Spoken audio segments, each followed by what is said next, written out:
Hello everyone, कैसे हो सभी लोग। मैं हूं आपका भास्कर भैया और आप सभी का स्वागत है केमिस्ट्री के सेशन में। मुझे उम्मीद है सभी लोग घर पर बढ़िया हो और अच्छे तरीके से अपनी पढ़ाई कर रहे हो। सो बच्चों देखो, आज हम स्टार्ट करेंगे हमारी ऑर्गेनिक केमिस्ट्री का चैप्टर नंबर फर्स्ट, जो है मेरा haloalkanes and haloarenes. ठीक है, तो आज इसका हम लेक्चर नंबर 1 देखेंगे। देखो, ऑर्गेनिक केमिस्ट्री वैसे काफी मजा आता है। देखो, फिजिकल, ऑर्गेनिक, इनऑर्गेनिक तीनों ही पार्ट हमारे पास रहते हैं। सो आज हम ऑर्गेनिक केमिस्ट्री स्टार्ट करेंगे एंड मैं आपको स्टार्टिंग में बता देता हूँ। देखो, ऑर्गेनिक केमिस्ट्री काफी इजी रहती है, बस आपको कुछ बातों का ध्यान रखना होता है। ठीक है, कि क्लास की स्टार्टिंग में मैं बता रहा हूँ। ठीक है, क्या ध्यान रखना होता है? ध्यान बस इतना रखना होता है स्पेशली कि आपको एक तो नेम रिएक्शंस जहां पर भी आ जाए वहां पर थोड़ा स्पेशल फोकस करने की बात रहती है। जैसे इस चैप्टर के अंदर आप देखोगे कुछ नेम रिएक्शंस भी आएंगी, कुछ कॉमन रिएक्शंस भी आएंगी जो आपको हर जगह देखने को मिलेंगी। ठीक है, तो किसी का ऑर्गेनिक अच्छा होता है, किसी का फिजिकल केमिस्ट्री ज्यादा अच्छी होती है, किसी की इनऑर्गेनिक केमिस्ट्री ज्यादा अच्छी होती है। लेकिन वही है कि इसका मतलब ये तो है नहीं कि आप दूसरे केमिस्ट्री का पार्ट को छोड़ दो, ये तो कर नहीं सकते। अगर तो एग्जाम के अंदर तो केवल केमिस्ट्री वर्ड आता है, ऑर्गेनिक इनऑर्गेनिक वर्ड ऐसे डिवाइड तो नहीं होता। तो आएंगे हर टाइप के क्वेश्चन और करना ये भी है। मैं आपको यही सलाह दूंगा कि ऑर्गेनिक केमिस्ट्री में कभी अगर आपको करना हो तो आप बस रिएक्शंस पे थोड़ा सा फोकस करना, स्पेशली अपनी नेम रिएक्शंस पे। और कुछ रिएक्शंस ऐसी भी होंगी जो कॉमन होंगी, जो आप इस चैप्टर में पढ़ोगे और अदर ऑर्गेनिक केमिस्ट्री के चैप्टर्स में भी पढ़ोगे। ओके, तो हर चीज को बस आपको ध्यान से सुनना है, समझना है, और जैसे जैसे मैं बताऊं बस वैसे वैसे उस रिएक्शन को फॉलो कर लेना। ऐसा करोगे ना, आई गारंटीड चैप्टर के लास्ट तक आते आते आपको सारे रिएक्शंस बाय नेम याद हो जाएंगे अच्छे तरीके से। एंड चाहे उनसे कैसे भी क्वेश्चन क्यों ना आ जाए, आप उसको कर पाओगे। चाहे वो जेईई नीट का कोई क्वेश्चन हो, चाहे वो आपके सिंपल बोर्ड्स का क्वेश्चन ही क्यों ना हो। ओके, क्लियर सभी को? तो बस आपको स्टार्टिंग से लेकर लास्ट तक पूरी वीडियो अच्छे से देखनी है एंड चीजों को बस समझते हुए चलना, एक लॉजिक और एक कंसेप्ट के साथ। क्लियर? तो चलिए स्टार्ट करते हैं। और आज कौन से टॉपिक हम कवर करेंगे? आज हम कवर करेंगे इस चैप्टर के अंदर classification, nomenclature and preparation of haloalkanes. ठीक है, तो इन सब के बारे में आज हम बात करने वाले हैं।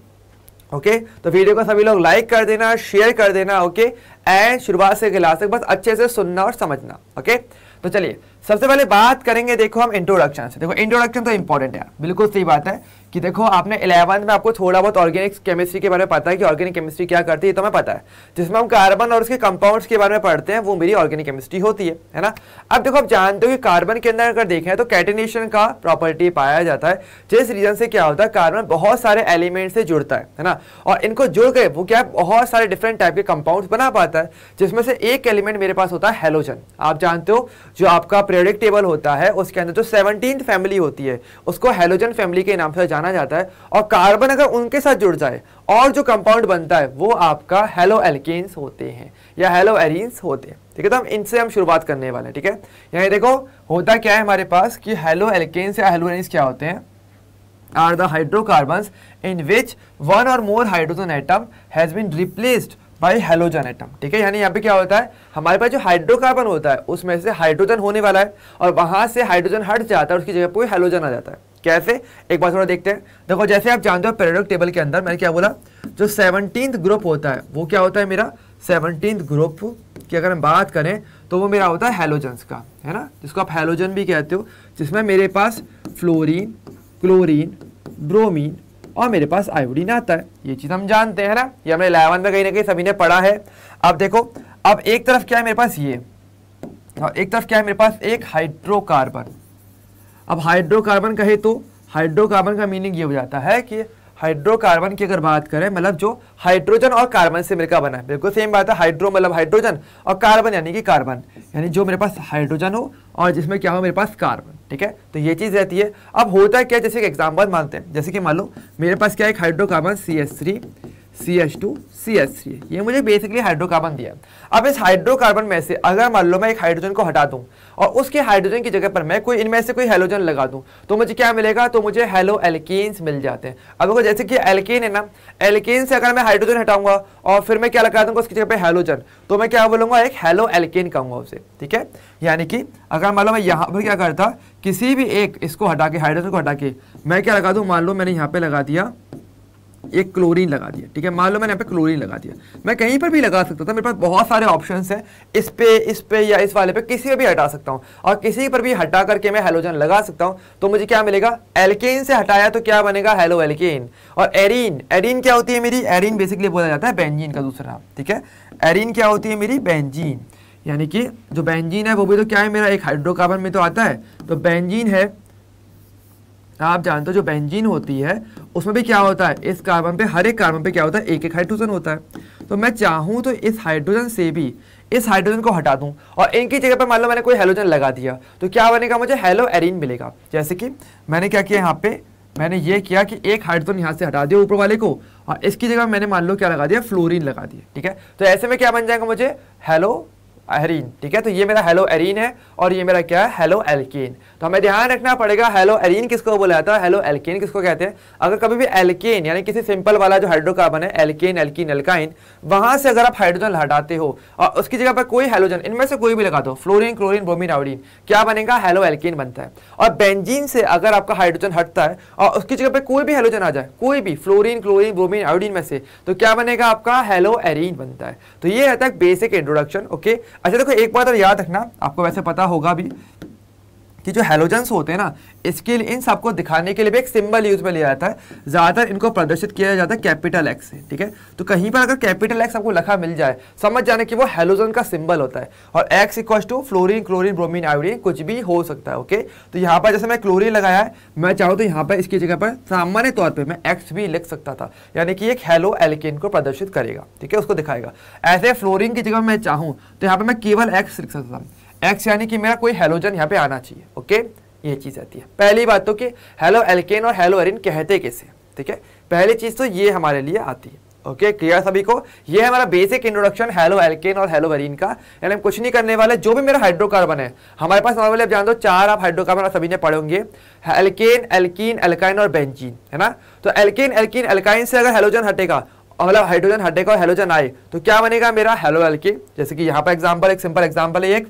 और अगर आपके बेंजीन से हटेगा, यानी आपके एरीन जिसको बेंजीन बोला जाता है, उससे अगर हाइड्रोजन हटेगा और हेलोजन आ जाए, तो बनेगा मेरा क्या, हेलो एरीन। ठीक है, तो ये क्या है मेरा basic introduction haloalkanes and haloarenes का। ओके, अच्छा अब बात करेंगे हमारे आगे के पॉइंट पे, इसके क्लासिफिकेशन पे, यानी इसको आप कैसे क्लासिफाई करते हो कि कितने टाइप के मेरे हेलो एल्कीन्स या हेलो एरीन्स हो सकते हैं, इसका क्लासिफिकेशन। तो देखो हम 2 तरीके से करेंगे। ठीक है, एक तरीका तो क्या है मेरा, on the number of halogen atoms, यानी मेरे कितने हेलोजन एटम्स जुड़ने वाले हैं, एक तो इसके बेसिस पे करेंगे, एक हम किस पे बेसिस करेंगे, एक हम करेंगे nature of carbon halogen bond. ठीक है, देखो देखो एक्स क्या है मेरा, मैंने बताया एक्स क्या था, हेलोजन।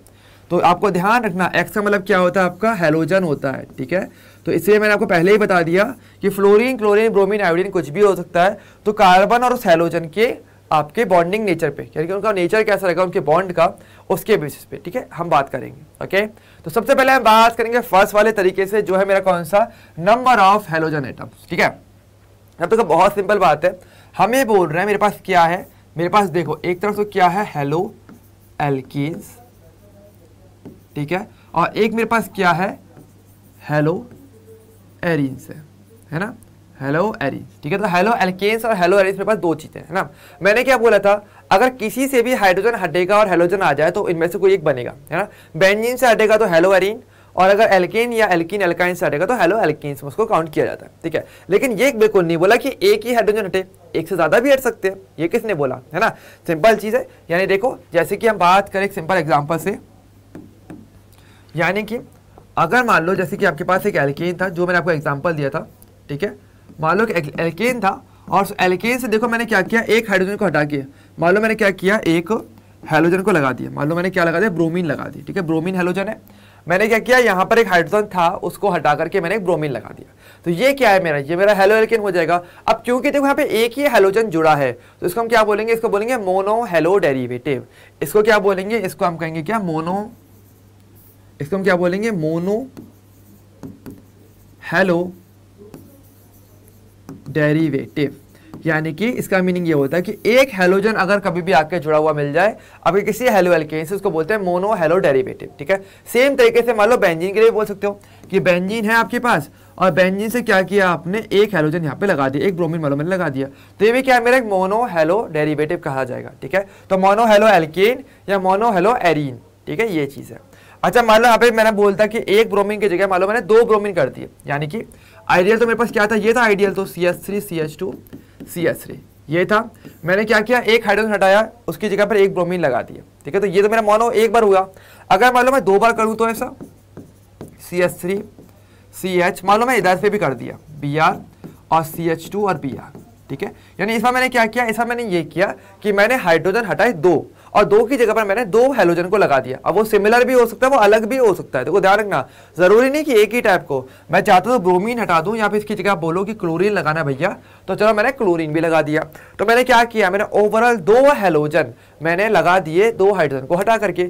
इसको क्या बोलेंगे, इसको हम बोलेंगे डाई हेलो डेरिवेटिव, यानी कि इसको हम क्या बोलेंगे, डाई हेलो, डाई हेलो, ठीक है। तो इसको बोलेंगे अब डाई हेलो डेरिवेटिव, ठीक है, यानी कि 2 हेलोजन का आ जाना, ठीक है। और सेम तरीके से ये चीज आप बेंजीन में भी कर सकते हो। कैसे, जैसे आपको कुछ नहीं करना, बेंजीन था ना आपके पास, तो बेंजीन पर आपने क्या किया, एक ब्रोमीन था, मान लो आपने कहीं पर एक क्लोरीन और लगा दिया, लो हो गया। कोई भी 2 हेलोजन लगा दो तो आपके डाई हेलो डेरिवेटिव में आते हैं, ठीक है। तो डाई हेलो एल्केन्स या डाई हेलो एरीज, ठीक है, ये चीज है।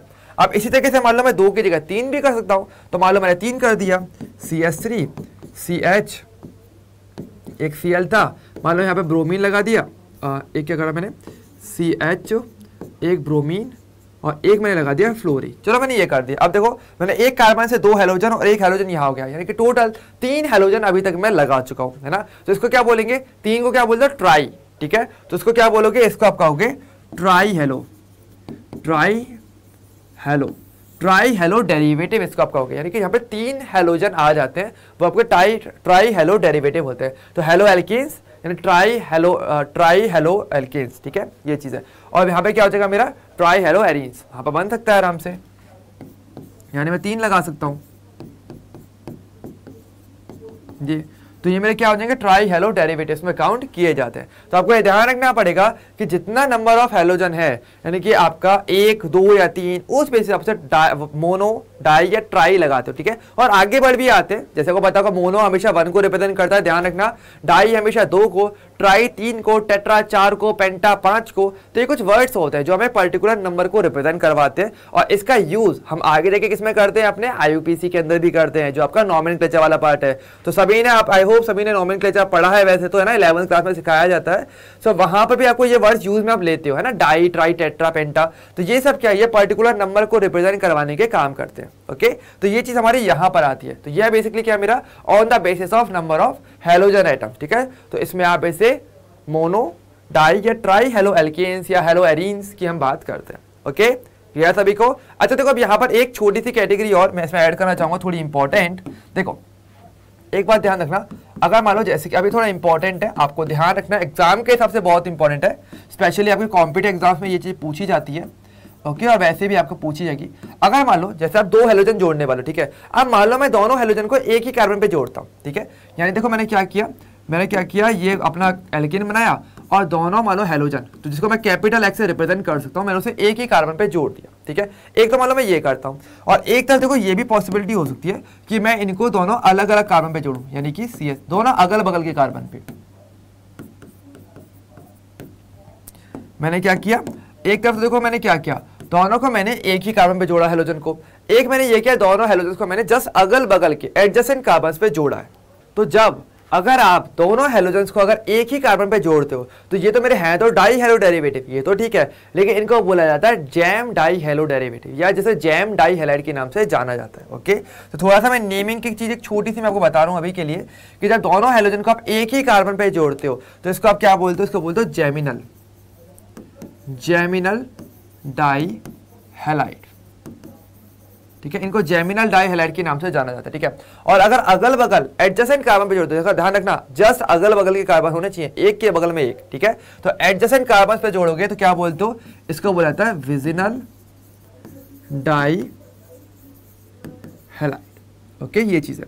तो इसको विजिनल डाई हेलाइड और इसको जैमिनल डाई हेलाइड कहते हैं, और जिसको शॉर्ट फॉर्म में कभी कभार क्या लेते हो, विस या फिर जैम, यानी इसको क्या है, जैम डाई हेलाइड भी कहते हो शॉर्ट में, ठीक है। तो जैमिनल से जैम आया है, और विजिनल से एक वर्ड कौन सा आता है मेरा, विक।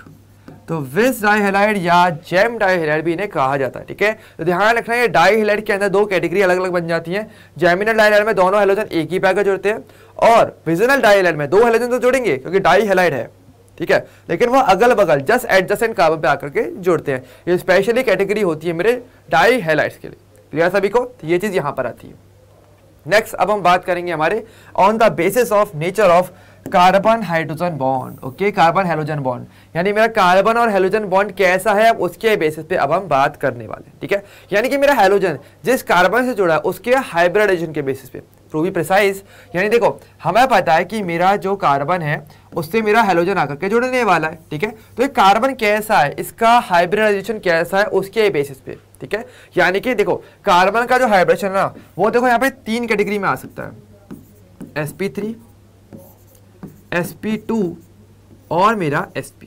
ठीक है, आप जानते हो नॉर्मली मेरा जो कार्बन है वो 3 हाइब्रिडेशन शो करता है। आपने ऑर्गेनिक केमिस्ट्री में पढ़ा होगा 11th क्लास के अंदर कि कोई भी कार्बन अगर होता है तो उसके पास 3 में से कोई एक हाइब्रिडेशन होता ही होता है, या तो वो sp शो करेगा, या फिर वो sp2, या फिर मेरा sp3, है ना। ये आपको याद होगा।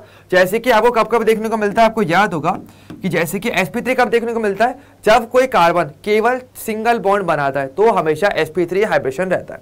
यानी कि ये क्या बात है, जब ओनली क्या हो, सिंगल बॉन्ड हो, अगर केवल कार्बन पे क्या हो, सिंगल बॉन्ड होगा तो वो हमेशा sp3 हाइब्रिडेशन को शो करेगा। अगर मान लो sp2 कब बनता है, जब उस पे क्या आ जाए, 1 डबल बॉन्ड, यानी कभी भी ऐसा कंडीशन आ जाए कि किसी कार्बन पे एक डबल बॉन्ड हो तो आपका sp2 हाइब्रिडेशन बन जाता है। और sp कब बनता है, जब उसके पास एक ट्रिपल बॉन्ड आ जाता है। ठीक है, क्या होता है, जब 1 ट्रिपल बॉन्ड आ जाता है तो क्या बनता है आपका, तो आपका sp हाइब्रिडेशन रहता है। अब हैलोजन किस कार्बन से जुड़ेगा उसके बेसिस पे हम बात करने वाले हैं। ठीक है, on the nature of carbon halogen bond, यानी हैलोजन जिस कार्बन से जुड़ने वाला है उसका हाइब्रिडेशन क्या है उसके बेसिस पे भी हम अपने हैलो एल्केन्स को या हैलो एरिन्स को डिवाइड करते हैं फर्दर कैटेगरीज के अंदर। तो एक एक करके हम बात करेंगे कि कहाँ पर sp3, कहाँ sp2 और कहाँ sp हमें देखने को मिलता है। तो पहले हम किसकी बात करेंगे, पहले हम बात करेंगे अपने sp2 sp3 की। तो फर्स्ट कैटेगरी कौन सी है मेरी, कि sp3 कार्बन हैलोजन। ठीक है, sp3 कार्बन हैलोजन बॉन्ड की बात करते हैं तो कहाँ कहाँ देखने को मिलता है। देखो एक एग्जांपल तो सभी को पता ही होगा, नंबर 1 एल्केन्स के अंदर। सबसे पहले सिंपल एग्जांपल की बात करते हैं एल्केन्स। आप जानते हो एल्केन्स के अंदर जो कार्बन होता है उस पर हमेशा sp3 हाइब्रिडेशन रहता है। क्यों रहता है, क्योंकि वो केवल सिंगल बॉन्ड बनाता है। जैसे कि एग्जांपल की बात करते हैं, जैसे कि आपका हो गया CH3Cl हो गया, या फिर आपका CH3 CH2 और Br हो गया। ये सब क्या है मेरे, ये सब मेरे वो एल्केन्स हैं या वो मेरे हेलो एल्केन्स हैं जिनमें कार्बन किससे जो हैलोजन जुड़ने वाला है या हैलोजन जिस कार्बन से जुड़ा हुआ है उसका हाइब्रिडेशन क्या है, sp3 होता है। तो ये मेरा क्या है, एल्केन्स की कैटेगरी में ये चीज देखने को मिलता है। यानी जो भी मेरे हेलो एल्केन्स होते हैं सिंपल वाले, उनमें क्या होगा, आपके पास जो हैलोजन जिस कार्बन से जुड़ेगा उस पर हाइब्रिडेशन sp3 रहेगा। ओके, चाहो तो आप ट्राई करके देख भी सकते हो। जैसे कि देखो स्ट्रक्चर अगर मैं बना के दिखाऊं तो कार्बन से देखो 4 हाइड्रोजन जुड़े होंगे इस तरीके से, है ना, और 1 क्लोरीन होगा। तो इसने देखो केवल सिग्मा बॉन्ड बनाया है, केवल सिग्मा बॉन्ड, और कोई बॉन्ड इसने नहीं बनाया, केवल सिंगल बॉन्ड है, सिग्मा बॉन्ड है। तो ये क्या है, आपका sp3 हाइब्रिडेशन रखता है। ओके, तो ये चीज है। अच्छा, एक तो ये हो जाता है। क्या और भी कोई ऐसी कैटेगरी है जहां पर आपको ऐसा कार्बन हाइब्रिडेशन दिखा सकता है, तो और भी होती हैं। और कौन सी है, और दूसरी जो मेरी कैटेगरी आती है इसके अंदर वो आती है मेरी एलाइलिक एल्केन्स या एलाइलिक कार्बन की बात करते हैं। ठीक है, एलाइलिक कार्बन। ठीक है, अब ये क्या होता है, एलाइलिक कार्बन देखो एक स्पेशल कैटेगरी होती है जिसमें कार्बन पर sp3 हाइब्रिडेशन होता है। लेकिन कैसा होता है, ध्यान देना, ये एलाइलिक कार्बन होता है आपका CH2 double bond CH single bond CH2। देखो ध्यान देना, ये जो ग्रुप होता है ना ये आपका एक एलाइल ग्रुप कहा जाता है। इसको क्या बोलते हो, इसका नाम है आपका एलाइल ग्रुप। एलाइल ग्रुप इसको कहा जाता है। ठीक है, ये क्या है आपका एलाइल ग्रुप।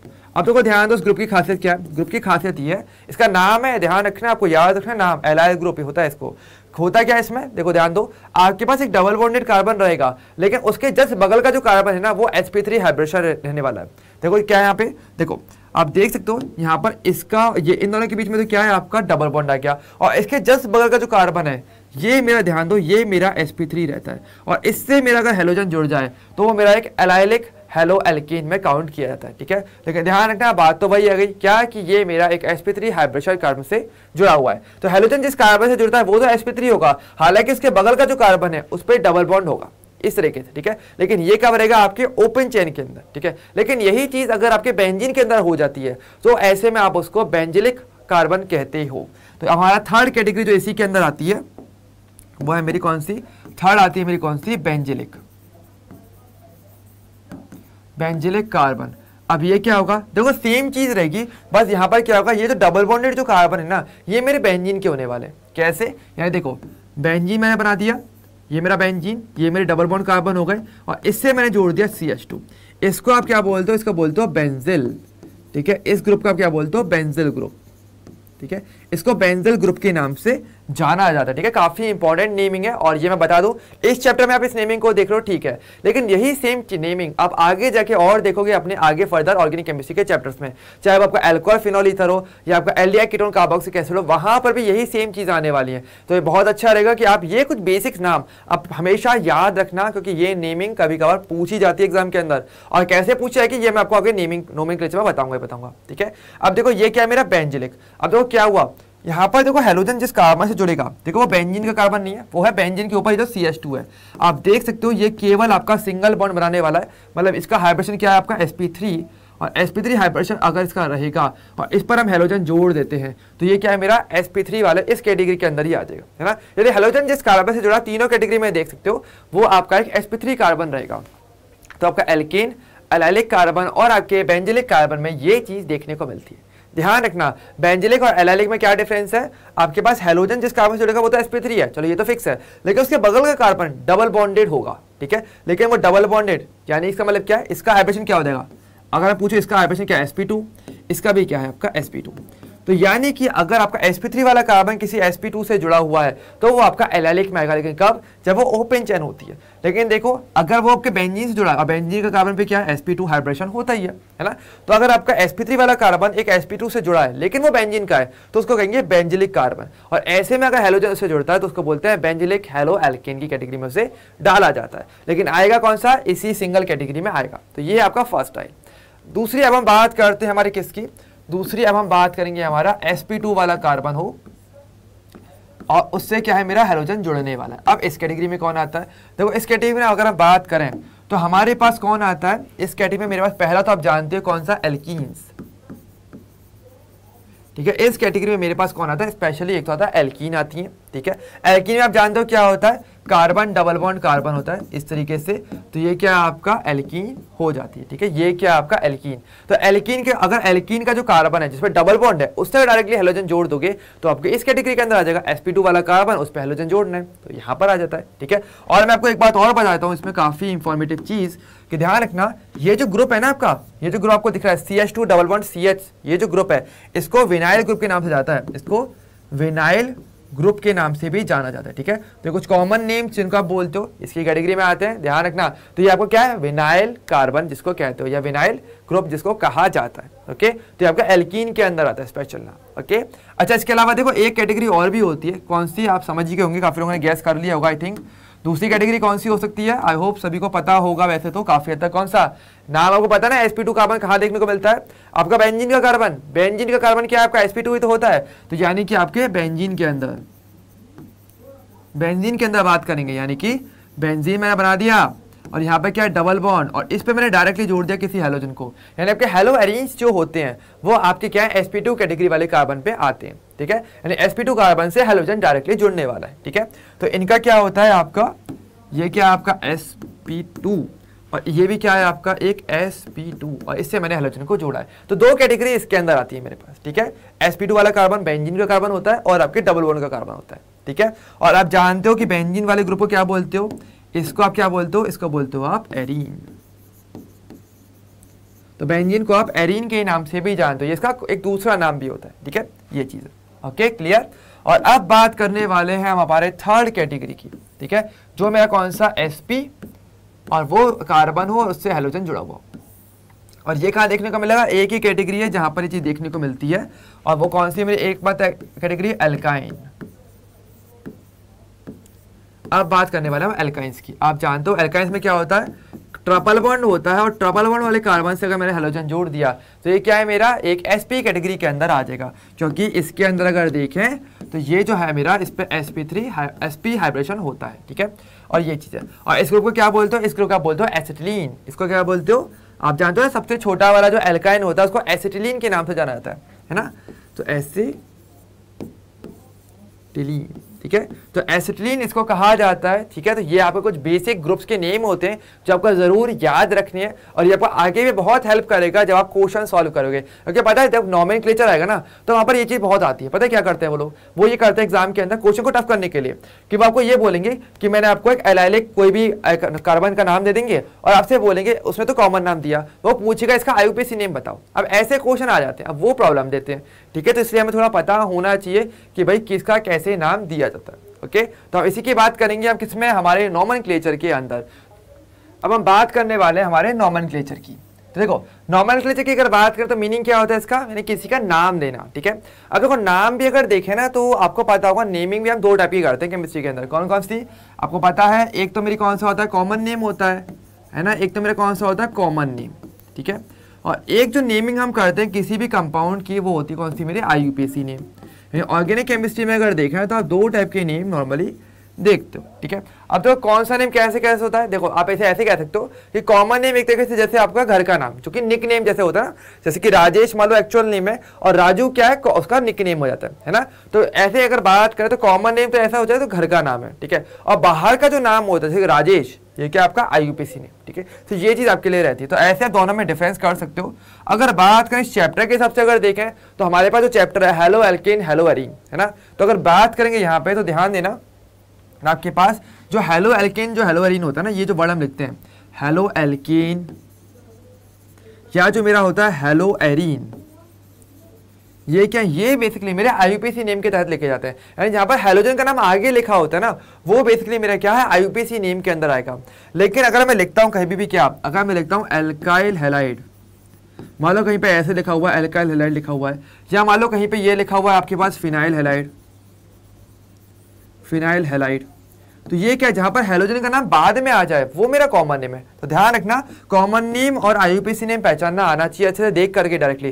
कैसे, कभी भी अगर आपको हेलोजन का जो नाम है अगर वो दिख जाए बाद की तरफ, बाद में लिखा हो लास्ट में, तो बोलोगे कि वो मेरा कॉमन नेम होता है। और IUPAC नेम में क्या होता है, जब भी लिखे जाते हैं तो हेलोजन के नेम हमेशा आगे की तरफ लिखे हुए रहते हैं, ठीक है। तो इससे आप डायरेक्टली देख करके बता सकते हो कॉमन नेम कौन सा है और मेरा IUPAC नेम कौन सा है। तो डायरेक्टली ऐसे देख के हमें बताना आना चाहिए, ओके। यार क्वेश्चन आपके एग्जाम में जैसे बताया ऐसे आता है कि आपको कॉमन नेम दिए हुए रहते हैं कई बार और आपको कौन सा IUPAC नेम पूछा जाता है या वाइस वर्सा भी हो जाता है, ओके। तो थोड़ा एग्जाम्पल से इसको समझते हैं चीज़ों को। और तो देखो तो देखते हैं एग्जाम्पल नंबर फर्स्ट।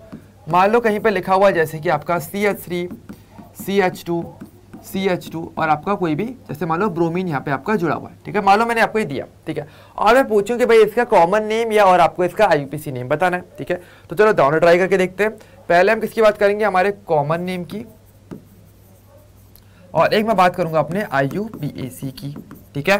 तो देखो कॉमन नेम कैसे लिखेंगे, कॉमन नेम बहुत ही सिंपल रहता है। क्या कॉमन नेम में क्या करते हो, एल्काइल हैलाइड के तरीके से लिखते हो, है ना। यानी पहले तो क्या होता है, देखो यहाँ पर देख सकते हो दो पार्ट है मेरे पास, एक तो मेरा क्या है ये कार्बन चेन और एक तरफ क्या है मेरा हैलोजन। पहले इन दोनों को अलग अलग कर लो, ठीक है, और फिर दोनों का अलग अलग नाम देखो। जैसे कि एल्काइल है ना, तो एल्काइल में देखे तो 3 कार्बन है, 3 कार्बन के कार्बन को क्या बोलते हैं, 3 कार्बन की चेन को क्या बोला जाता है, प्रोपाइल कहते हैं, है ना। तो इसका नाम क्या हो जाएगा मेरा, तो इसका नाम हो जाएगा प्रोपाइल, प्रोपाइल। और हैलाइड की जगह क्या बोलूंगा मैं, ब्रोमीन है ना, तो क्या बोला जाएगा ब्रोमाइड। ये क्या हो जाएगा इसका मेरा कॉमन नेम हो जाता है। तो बहुत ही सिंपल है, बस आपको हेलोजन का नाम बाद में लिखना है और वो इसी फॉर्मेट में लिखना है, ठीक है। फॉर्मेट समझ के ना, एल्काइल और हैलाइड। तो अगर हेलोजन जो भी होगा, जैसे ब्रोमीन है तो ब्रोमाइड, क्लोरीन है तो क्लोराइड, फ्लोरीन है तो फ्लोराइड, आयोडीन है तो आयोडाइड, ठीक है। तो वो चीज, और एल्काइल जो कि मेरा मेन कार्बन चेन का एक नाम होता है, ठीक है। तो ये 3 कार्बन की चेन को क्या बोलोगे, प्रोप, तो बोलोगे क्या प्रोपाइल और अपना ब्रोमाइड, ठीक है। ये बात हो जाती है। तो इस तरीके से आप कॉमन नेम लिखते हो, ठीक है। IUPAC नेम की बात करेंगे तो वहां पर आप नंबरिंग करते हो, थोड़े जो रूल्स उनको फॉलो करते हुए लिखते हो। तो इसका नाम क्या होगा मेरा, इसका नाम होगा देखो बहुत सिंपल, हेलो एल्केन बोलते हैं ना, इसी फॉर्मेट को बस फॉलो कर देना और कुछ मत करना। तो हेलो मतलब कि मेरा हेलोजन जो कि ब्रोमीन है तो क्या बोलोगे ब्रोमो, और एल्केन यानी कि मेरा प्रोपेन, क्योंकि 3 कार्बन है तो क्या नाम हो जाएगा इसका, इसका नाम होगा ब्रोमो प्रोपेन, ठीक है। तो ये क्या है इसका IUPAC नेम। आप दोनों में डिफरेंस देख सकते हो कि IUPAC नेम के इसमें क्या था, हेलोजन का नाम आगे चला गया, और कॉमन नेम में उसका हेलोजन का नाम लास्ट में आता है। तो ये बेसिकली डिफरेंस आता है कॉमन और IUPAC नेम के अंदर, ओके। चलो देखो हम चाहें तो और भी एग्जांपल देख सकते हैं। तो कुछ इंपॉर्टेंट एग्जांपल्स जो आपको जरूर ध्यान रखना है, जिसका कॉमन नेम आपको जरूर पता होना चाहिए। जैसे कि एक बात करते हैं अपने सेकेंड एग्जाम्पल की, CHCl3। ये बेसिकली क्या होता है, आई होप सभी ने ये वर्ड सुना होगा कहीं ना कहीं, CaCl3, जिसका नाम सभी को पता होगा, कॉमन नेम तो सभी को पता होगा इसका, कॉमन नेम आई गारंटीड सभी को पता होगा। कॉमन नेम क्या है इसका, इसका नाम है क्लोरोफॉर्म, है ना, ये तो सभी ने वर्ड सुना ही होगा कहीं ना कहीं, है ना, जिसका यूज नॉर्मली बेहोशी करने के लिए किया जाता है, बेहोश करने के लिए जिसका यूज करते हैं अपने मेडिकल सर्जरी के अंदर, स्पेशली इसका यूज किया जाता है जब ऑपरेशन किए जाते हैं। तो आपको पता है भाई कोई बंदा अगर जाग रहा है और जागते हुए उसका चीर फाड़ हो रही है, पता है कितना दर्द होगा, तो इसलिए क्या करते हैं पहले उसको बेहोश किया जाता है बंदे को, अगर वो सिंपली, और बेहोश करने के लिए क्या करते हैं क्लोरोफॉर्म चीज का यूज किया जाता है। तो क्लोरोफॉर्म बेसिकली बेहोशी का काम करता है, ठीक है, ओके। हालांकि इसका थोड़ा साइड इफेक्ट भी रहते हैं, तो इसके टाइम पे आज हम कुछ दूसरे अल्टरनेट्स को हम देख रहे हैं जिसकी, और क्लोरोफॉर्म की जगह पर हम उनका उपयोग किया जाता है, ठीक है। तो इसका कॉमन नेम क्या है, क्लोरोफॉर्म रहता है। और बात करूं मैं इसका आईयूपीसी नेम की, तो देखो आईयूपीसी नेम बहुत ही सिंपल है, एक कार्बन है और 3 हेलोजन, तो क्या बोलेंगे 3 हेलोजन यानी कि ट्राई, 3 के लिए ट्राई लगाते हो ना, तो ट्राइक्लोरोमीथेन, ठीक है, ये क्या उसका नाम हो जाता है, ठीक है। तो इस तरीके से बेसिकली आप नाम देते हो, ठीक है, तो ये आपका क्लोरोफॉर्म का नाम है, ओके, क्लियर सभी को। इसी तरीके से देखो और भी एक इंपॉर्टेंट नाम जो आप ध्यान रख सकते हो बिल्कुल, जैसे कि जिनका हम आगे यूज भी करते रहेंगे धीरे धीरे करके, जैसे कि तीसरा CCl4, अगर इसकी बात करेंगे इसका कॉमन नेम क्या होता है, ये भी इंपॉर्टेंट है। इसका कॉमन नेम क्या है आपका, इसका कॉमन नेम बिल्कुल सिंपल है, देखो यहाँ पर क्या होगा आपके पास 1 कार्बन और 4 क्लोरीन है ना, तो इसका जो कॉमन नेम जो आता है, ठीक है, वो क्या होता है, वो होता है आपका कार्बन टेट्रा क्लोराइड। अब देखो आप देख भी सकते हो क्लोरीन का नाम लास्ट में आया, तो ये क्या इसका कॉमन नेम में काउंट किया जाएगा, ओके। और आईयूपीसी नेम देखें तो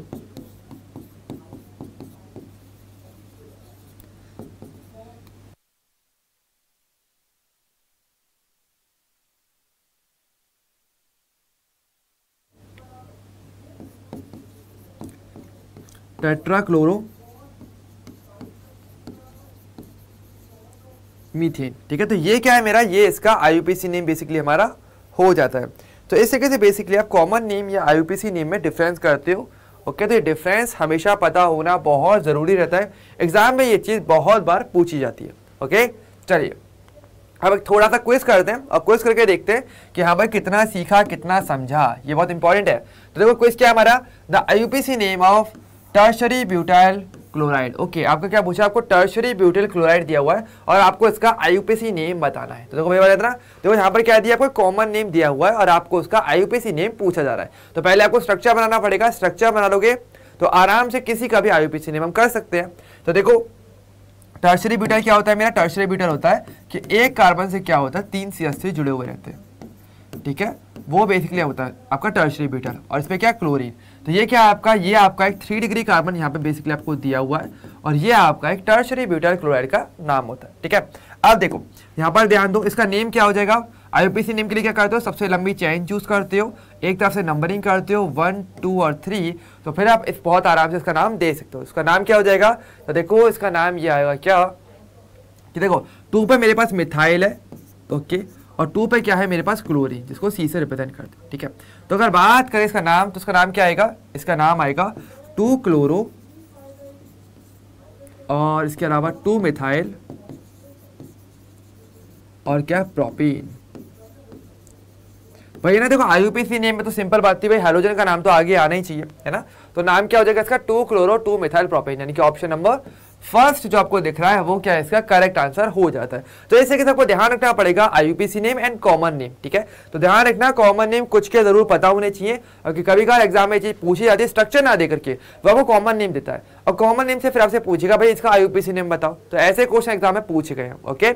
चलिए अब बात करेंगे हमारे नेक्स्ट टॉपिक पे जो बहुत ही इंपॉर्टेंट है आपके लिए, कौन सा, प्रिपरेशन ऑफ हेलो एल्केन्स। तो किन किन तरीकों से आप हेलो एल्केन्स को बना सकते हो, आप बहुत ध्यान से सुनना समझना है, ओके। देखो 4 तरीके जिनकी हम बात करने वाले हैं, अल्कोहल से, हाइड्रोकार्बन से, कार्बोक्सिलिक एसिड से और मेरे हेलोजन एक्सचेंज मेथड से, ठीक है। तो 4 तरीके से बेसिकली आप हेलो एल्केन्स को बना सकते हो। पहले हम बात करेंगे हेलो एल्केन्स की एंड बाद में हम बात करेंगे हमारे हेलो एरीन्स की। तो पहले हम हेलो एल्केन्स की बात करते हैं, ओके। तो सबसे पहला मेरा तरीका कौन सा है, वो है मेरा अल्कोहल से। देखो अल्कोहल क्या होता है मेरा, आपको फॉर्मूला बताता हूँ। अल्कोहल का जो फॉर्मूला होता है वो होता है ROH, ये क्या है बेसिकली मेरा एल्कोहल का फॉर्मूला। और आर क्या है यहाँ पे ध्यान रखना हमेशा, आर क्या है मेरा, आर मेरा हमेशा क्या रिप्रेजेंट करता है, एक एल्काइल ग्रुप को रिप्रेजेंट करता है। ये मेरे एक एल्काइल ग्रुप को रिप्रेजेंट करता है। अब देखो आपको करना है क्या है, आपको करना ये था कि आपके पास आपको इतना ही तो चाहिए ना कि अगर आपको किसी एल्केन से आई मीन एल्कोहल से, अगर आपको किसी एल्कोहल से आपको क्या बनाना है, आपको एक एल्काइल हैलाइड बनाना है, तो हमें क्या चाहिए, हमें इतना ही तो चाहिए कि ये जो हैलोजन है ये हट जाए और इसकी जगह पर कोई हैलोजन आके बैठ जाए, है ना। ये जो OH आपको दिख रहा है, ये जो OH है अगर ये हट जाता है, इसको तो मैं हटा दूं, ठीक है, और इसकी जगह मैंने क्या लगा दिया, मान लो किसी हैलोजन को मैंने यहाँ पे आके ऐड कर दिया, ठीक है, X क्या है मेरा हैलोजन, तो ऐसे में क्या बनेगा, ऐसे में मेरा RX बन जाएगा, जो कि क्या है मेरा एक एल्काइल हैलाइड या मेरा हेलो एल्केन हो जाता है ना। तो हमें बेसिकली यही चीज तो करनी है, ठीक है, ये बेसिक हमारा आइडिया, जनरल आइडिया की बात करें तो यही चीज हमें देखने को मिल रही है। और देखो यहाँ पर क्या हुआ है, यहाँ पर ये है कि मेरा जो हैलोजन है उस पर क्या आता है, नेगेटिव आवेश, OH हटेगा, ये भी नेगेटिव आवेश के रूप में हटेगा, यानी कि नेगेटिव आवेश या नेगेटिव चार्ज जिसे हम कहते हैं, ध्यान देना, जिस भी आपके मॉलिक्यूल या किसी भी आयन पे नेगेटिव चार्ज अगर रहता है उसको बोला जाता है न्यूक्लियोफाइल। तो आपका जो हैलोजन होते हैं वो बेसिकली क्या होता है, आपके न्यूक्लियोफाइल होते हैं, ठीक है, ये क्या होता है आपके न्यूक्लियोफाइल। और न्यूक्लियोफाइल ने क्या किया, एक न्यूक्लियोफाइल ने दूसरे न्यूक्लियोफाइल को सब्स्टिट्यूट किया है, यानी एक OH पे माइनस था तो इसको तो हटाया और दूसरे वाला हैलोजन माइनस आके बैठ गया, तो एक न्यूक्लियोफाइल ने क्योंकि दूसरे न्यूक्लियोफाइल को सब्स्टिट्यूट किया, तो ये जो रिएक्शन होती है इनको बोला जाता है न्यूक्लियोफिलिक सब्स्टिट्यूशन रिएक्शन। ये क्या है मेरी, ये बेसिकली में आती है किसमें, मेरी न्यूक्लियोफिलिक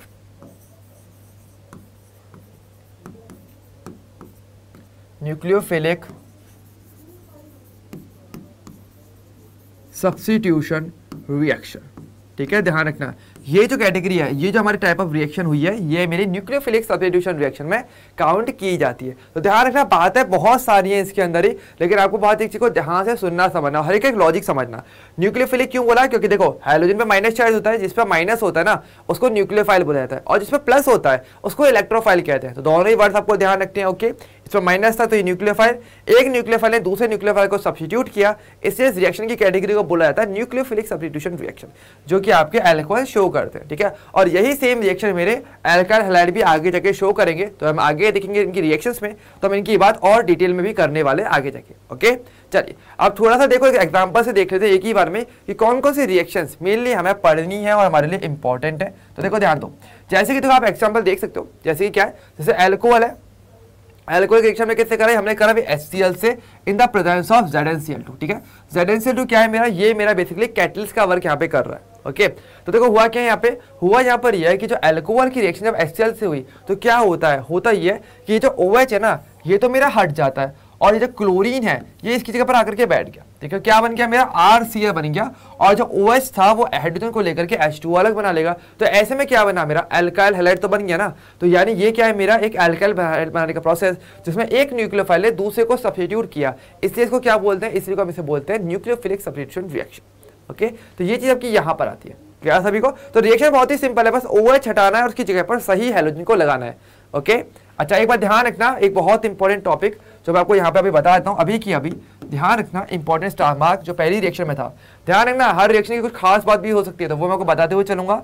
ध्यान रखना कि जो कंसंट्रेटेड HCl प्लस एनहाइड्रस जो ZnCl2 जो हमने यहाँ पर यूज में लिया है, आपको याद है ना, HCl और ZnCl2 हमने यहाँ पे यूज लिया है, तो ध्यान रखना कंसंट्रेटेड HCl और एनहाइड्रस ZnCl2 इसका जो मिक्सचर होता है ना, इसके मिक्सचर को हम क्या बोलते हैं, क्योंकि दो चीजें आपस में जुड़ेंगी तो मिक्सचर तो है ही, तो इसके मिक्सचर को क्या बोला जाता है, इसको ल्यूकास रिएजेंट के नाम से जाना जाता है, ठीक है, ल्यूकास रिएजेंट के नाम से जाना जाता है, बहुत इंपॉर्टेंट रिएजेंट रहता है, और ये मेरा 1 डिग्री 2 डिग्री 3 डिग्री अल्कोहल में डिफरेंशिएट करने का काम करता भी है, ओके। ये हम आगे देखेंगे अपने अल्कोहल फिनॉल वाले चैप्टर में और इसे अच्छे से समझेंगे, लेकिन अभी के लिए आई वुड सजेस्ट कि भाई रिएजेंट के नाम जो मैं आपको बता रहा हूँ वो आपको जरूर याद करने हैं, और ये बहुत ही फेमस है, ध्यान रखना, छोटा मोटा रिएजेंट नहीं है, काफी इंपॉर्टेंट रहता है, ओके। तो इसको अच्छे से याद रखना, ल्यूकास रिएजेंट, ओके।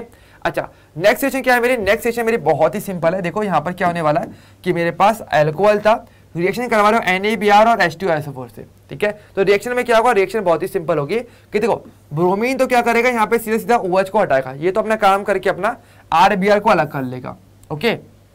अब OH क्या करेगा, OH करेगा इस एसिड से रिएक्शन और H2O को अलग कर लेगा और NaHSO4 बची कुछ चीजें आपकी अलग हो जाती है। तो इस तरह से बेसिकली यहाँ पे आपकी रिएक्शन होने वाली है, सिंपल रिएक्शन है। ओके, अच्छा तीसरा क्या है मेरा, तीसरा मेरा फास्फोरस ट्राइहैलाइड। देखो यहाँ पे क्या दिया है, फास्फोरस ट्राइहैलाइड है, क्योंकि आप देख सकते हो यहाँ पे फास्फोरस के साथ 3 हैलोजन जुड़े हुए हैं, है ना। तो यहाँ पर क्या होता है, यहाँ पर ये होता है कि जब एल्कोहल रिएक्शन करता है ना, तो ध्यान देना यहाँ पर 3 एल्कोहल एक साथ रिएक्शन करते हैं, इसकी खास बात है। ओके, जब ध्यान रखना जब ये रिएक्शन करेगा ना तो PX3, ठीक है, यहाँ पे हैलोजन कुछ भी आपका हो सकता है, क्लोरीन ब्रोमीन आपका हो सकता है। तो यहाँ पर ध्यान देना जब ये रिएक्शन करता है तो हमेशा 3 एल्कोहल लेगा साथ में, और हर एक एल्कोहल एक हैलोजन को लेकर के 3 एल्काइल हाइड्राइड आपका अलग बना लेगा, और साथ में H3PO3 आपका अलग हो जाता है। ध्यान देना यहाँ पर जो हैलोजन है आपका वहाँ पर क्लोरीन या ब्रोमीन रहता है, ठीक है, इंपॉर्टेंट चीज है।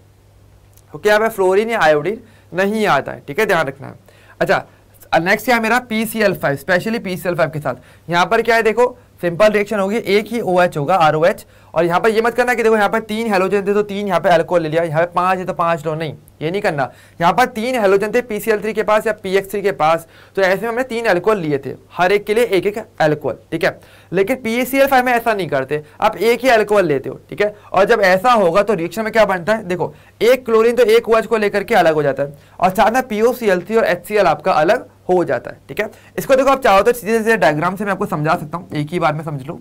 देखो जैसे कि रिएक्शन कुछ ऐसी हुई है कि आपके पास क्या है, PCl5 है, तो ये मालूम मैंने अपना PCl5 ऐसे बना लिया। देखो क्या है मेरे पास, एक तो क्या है मेरे पास ROH और एक क्या है मेरे पास PCl5, है ना। तो ये मैंने PCl5 बना लिया, ठीक है, ये मेरा क्या हो गया, PCl5 हो गया, ठीक है। अब पता है रिएक्शन कैसे हुई है, रिएक्शन बहुत ही सिंपल थी। रिएक्शन ऐसी हुई है, इसको आप ऐसे कट कर दो, साइड वाले को ऐसे कट कर दो, और आपके प्रोडक्ट बन जाएंगे। क्या बना, RCl तो अलग हो जाएगा, देखो RCl ये बन गया, ये रहा मेरा RCl, साथ में HCl मेरा अलग हो गया, है ना। तो HCl का है मेरा, HCl मेरा ये अलग हो गया, ठीक है। और बीच में क्या बचा मेरा, POCl3, है ना। तो ये मेरा POCl3 यहाँ बन गया, ठीक है। तो इस तरीके से बस बेसिकली आपके रिएक्शन होने वाले। ओके, क्लियर सभी को, आई होप सभी को रिएक्शन कैसी हो रही है क्लियर हो रहा होगा, है ना। नेक्स्ट क्या है मेरा, नेक्स्ट है मेरा एल्कोहल। एल्कोहल की रिएक्शन किससे करवा रहे हैं, देखो एल्कोहल की रिएक्शन किससे करवा रहे हैं, वो हम करवा रहे हैं अपने रेड फास्फोरस और हैलोजन के साथ। और हैलोजन मेरा कौन सा होगा, यहाँ पे ब्रोमीन और आयोडीन मेरा हो सकता है। ओके, तो जब ऐसा होगा तो क्या बनेगा मेरा, अगेन एल्काइल हैलाइड मेरा बन जाता है, यानी जो मैं हैलोजन लूंगा वो इस OH को सब्स्टिट्यूट कर देगा और आगे खुद बैठ जाता है, बस इतनी सी बात है। ओके, अब आती है लास्ट रिएक्शन में जो काफी इंपॉर्टेंट है, ध्यान देना क्या है रिएक्शन आपकी, कि देखो अगर आपका एल्कोहल की रिएक्शन कराते हैं SOCl2 से, जिसका नाम है थायोनिल क्लोराइड, ठीक है। तो जब इसकी रिएक्शन करवाते हैं किसकी प्रेजेंस में, पिरिडीन की प्रेजेंस में, ध्यान रखना यहाँ पिरिडीन की प्रेजेंस में ये रिएक्शन होती है, ठीक है। पिरिडीन की प्रेजेंस में क्या है, आपको बेसिकली रिएक्शन देखने को मिलती है, ठीक है, पिरिडीन की प्रेजेंस में। तो क्या बनता है आपको RCl SO2 और बेसिकली आपको HCl बनता है, ठीक है। अब ये रिएक्शन थोड़ी सी इंपॉर्टेंट है, ये एक नेम रिएक्शन है असल में, और मैं आपको इसका नाम बताता हूं। इसका नाम है आपका important, very most important, Darzens halogenation. क्या नाम है इसका, डार्जन्स हेलोजिनेशन, ठीक है। ये थोड़ी आपके लिए इंपॉर्टेंट रहती है। कैसे इंपॉर्टेंट है, देखो समझो होता क्या है आपके पास, होता ये है कि देखो आपके पास क्या है ROH, इसकी रिएक्शन कैसे कराते हैं SOCl2 से। तो कैसे होने वाली रिएक्शन ये समझ लो, ROH होता है, रिएक्शन कैसे हो रही है SO2Cl2, इस तरह से क्या इसकी स्ट्रक्चर हो जाती है, ठीक है। अब होता क्या है, रिएक्शन किसकी प्रेजेंस में होनी है, मेरे पिरिडीन की प्रेजेंस में। पिरिडीन की प्रेजेंस में जब रिएक्शन होती है तो कुछ ऐसा होता है कि अगेन ये इधर से अलग हो जाता है, ये वाला पार्ट आपका अलग हो जाता है, और ऐसे में आपके प्रोडक्ट्स बन जाते हैं। यानी क्या क्या बन रहा है आपको सभी को दिख गया होगा, एक तो RCl बन गया, प्लस देखो यहाँ पर HCl अलग हो गया, और प्लस आपको SO2 गैस अलग हो जाती है। अब पता है ये अच्छी रिएक्शन क्यों है, इसमें देखो खास बात है, यहाँ पर जो आपको एल्काइल क्लोराइड मिलता है ना, ये आपको प्योर फॉर्म में मिलता है, यानी आपको प्योर एल्काइल क्लोराइड यहाँ पर देखने को मिलता है, ठीक है। ये क्या है आपका प्योर सब्सटेंस, ये क्या मिला है आपका प्योर सब्सटेंस, ठीक है। आपको प्योर एल्काइल क्लोराइड इस रिएक्शन के अंदर मिलता है, क्यों, क्योंकि देखो साइड में देखो क्या बना, HCl बना, HCl क्या है मेरा एसिड, और पिरिडीन क्या है मेरा बेस, पिरिडीन क्या है मेरा बेस, है ना, ये मेरा बेस है। तो एसिड जो है वो उस बेस से रिएक्शन करके अलग हो जाता है, ठीक है, वो तो अलग न्यूट्रलाइज हो गया, कोई इफेक्ट नहीं करेगा। और जो SO2 होता है वो क्या है मेरी, आप जानते हो गैस है, और गैस वॉलेटाइल होती है, और ये आसानी से क्या है मेरे रिएक्शन से बाहर निकल जाएगी, ये क्या है मेरी वॉलेटाइल, ठीक है। तो ये ध्यान रखना, अगर एल्किल क्लोराइड बनाना हो और उसे पूछा जाए सबसे बेस्ट मेथड कौन सा है, तो नाम क्या आएगा, Dalton's halogenation method. Alkyl chloride बनाने का बेस्ट मेथड गिना जाता है। क्यों? क्योंकि इसमें जो अदर साइड प्रोडक्ट बनते हैं वो आपके वॉलेटाइल होते हैं और वो इजीली अलग हो जाते हैं। ठीक है, वॉलेटाइल होते हैं, और जो HCl होता है वो प्रीडीन बेस के साथ रिएक्शन करके वो भी अलग हो जाता है। तो आपको जो एल्किल क्लोराइड बनता है वो आपको प्योर फॉर्म में देखने को मिलता है। तो इसलिए आपका डाल्टन्स हैलोजन एल्किल क्लोराइड बनाने का बेस्ट मेथड गिना जाता है। ओके, तो ये क्या था बेसिकली मेरा रिएक्शन करने का तरीका। ओके, क्लियर सभी को कि रिएक्शन बेसिकली हम कैसे करने वाले हैं। ओके, हो गया ना आराम से चीजें। ओके, अब बात करेंगे हमारे नेक्स्ट से, जो कि मेरा कौन सा, हाइड्रोकार्बन से। तो एल्कोहल हमने देख लिया, अब हम बात करने वाले हैं हमारे किसकी, हाइड्रोकार्बन से, कि आप हाइड्रोकार्बन से कैसे बनाते हो। अब हम जानते हैं, देखो हैलो एल्केन बना रहे हो तो कहीं ना कहीं हमारे पास 3 हाइड्रोकार्बन हम जानते हैं, एल्केन, एल्कीन और एल्काइन। तो हम उनसे बात करने वाले हैं कि भाई इन तीनों की मदद से आप कैसे कैसे बेसिकली बना सकते हो। ओके, तो सबसे पहले हम शुरुआत करेंगे किससे, हमारे एल्केन से। एल्केन से देखो जो बनाया जाता है, जो प्रोसेस है उसका नाम क्या है वो पता होना चाहिए। एल्केन से जब बनाते हैं जो प्रोसेस होता है उसका नाम होता है free radical halogenation. Free radical halogenation वो प्रोसेस है, उसका नाम, जिसकी वजह से आप एल्केन से अपने एल्काइल हैलाइड को बनाते हो। कैसे बनाते हो, बहुत इजी रिएक्शन होती है। देखो क्या होता है, जैसे कि आपने कोई भी एल्केन ले लिया, जैसे हमने मान लो ले लिया क्या, CH4। ठीक है, तो देखो क्या करते हैं, जब CH4 की रिएक्शन हम डायरेक्टली किससे करवाते हैं, किसी हैलोजन से। किससे कराते हैं, क्लोरीन से। जैसे कि मान लो क्लोरीन ले लिया मैं, Cl2, मान लो मैं इससे रिएक्शन करवाता हूँ। तो होता क्या है, देखो ये जो रिएक्शन होती है ना, ये आपकी प्रेजेंस में होती है, किसके, आपके हेल्पर की प्रेजेंस में। हेल्पर मतलब कि आपके कुछ रिएजेंट है, पर्टिकुलर रिएजेंट जिनकी प्रेजेंस में रिएक्शन होती है, और जब ऐसा होता है तो क्या बनता है आपका एल्काइल हैलाइड, आपका CH3Cl आपका बन जाता है। बहुत ही सिंपल रिएक्शन होती है, कुछ नहीं करना, हाइड्रोजन हटेगा, क्लोरीन आके लग जाता है, पर हेल्पर की प्रेजेंस में। हेल्पर क्या है, ये बेसिकली कुछ रिएजेंट के नेम है। तो कौन कौन से रिएजेंट होते हैं एक बार हम थोड़ा समझ लेते हैं जो इस रिएक्शन को करवाते हैं। तो H यानी कि आपका हीट, ठीक है, और क्या आपका E यानी कि अगर वो इलेक्ट्रिसिटी, ठीक है, और क्या है मेरा L यानी कि मेरा लाइट दिया हो, ठीक है, P यानी कि मेरा क्या, कोई पेरोक्साइड दिया हो, और R क्या है मेरा, कोई भी अदर रिएजेंट दिया हो। ठीक है, कोई रेडिकल, R यानी कि कोई रेडिकल रिएजेंट। ठीक है, तो ये क्या है बेसिकली मेरे 5 ऐसे अपने रिएजेंट होते हैं जो बेसिकली क्या कर सकते हैं, मेरे इस रिएक्शन को करवाते हैं। तो ध्यान रखना, ये जो रिएक्शन होती है ये फ्री रेडिकल मैकेनिज्म के विया होती है, जहां पर क्या होता है मेरे पास जो आपका यहाँ पे क्या बनता है, फ्री रेडिकल आपके बेसिकली बनते हैं। तो यहाँ पे कुछ इंपॉर्टेंट पॉइंट्स जो हमें लिख लेनी चाहिए। पहली बात तो क्या, रिएक्शन कौन सी होती है आपकी, फ्री रेडिकल सब्स्टिट्यूशन रिएक्शन। ठीक है, ये क्या है मेरा रिएक्शन का टाइप हो जाता है। ये मेरी कौन सी है, free radical substitution reaction basically इसको कहा जाता है। ठीक है, पहली चीज तो ओके, क्यों कहते हैं, क्योंकि यहाँ पर होता है कि इस रिएक्शन के अंदर फ्री रेडिकल बनते हैं और वो धीरे धीरे क्या करते हैं, इस हाइड्रोजन को सब्स्टिट्यूट करने का काम करते हैं। ओके, ये चीज बेसिकली क्या है आपको इस रिएक्शन के अंदर देखने को मिलता है। ओके, तो अब हम इसको थोड़ा सा मैकेनिज्म की मदद से समझने का ट्राई करते हैं। ठीक है, तो मैकेनिज्म क्या है इसके बारे में थोड़ा समझते हैं। ठीक है, तो देखो यहाँ पर ध्यान रखना, ये आपका 3 स्टेप में होती है।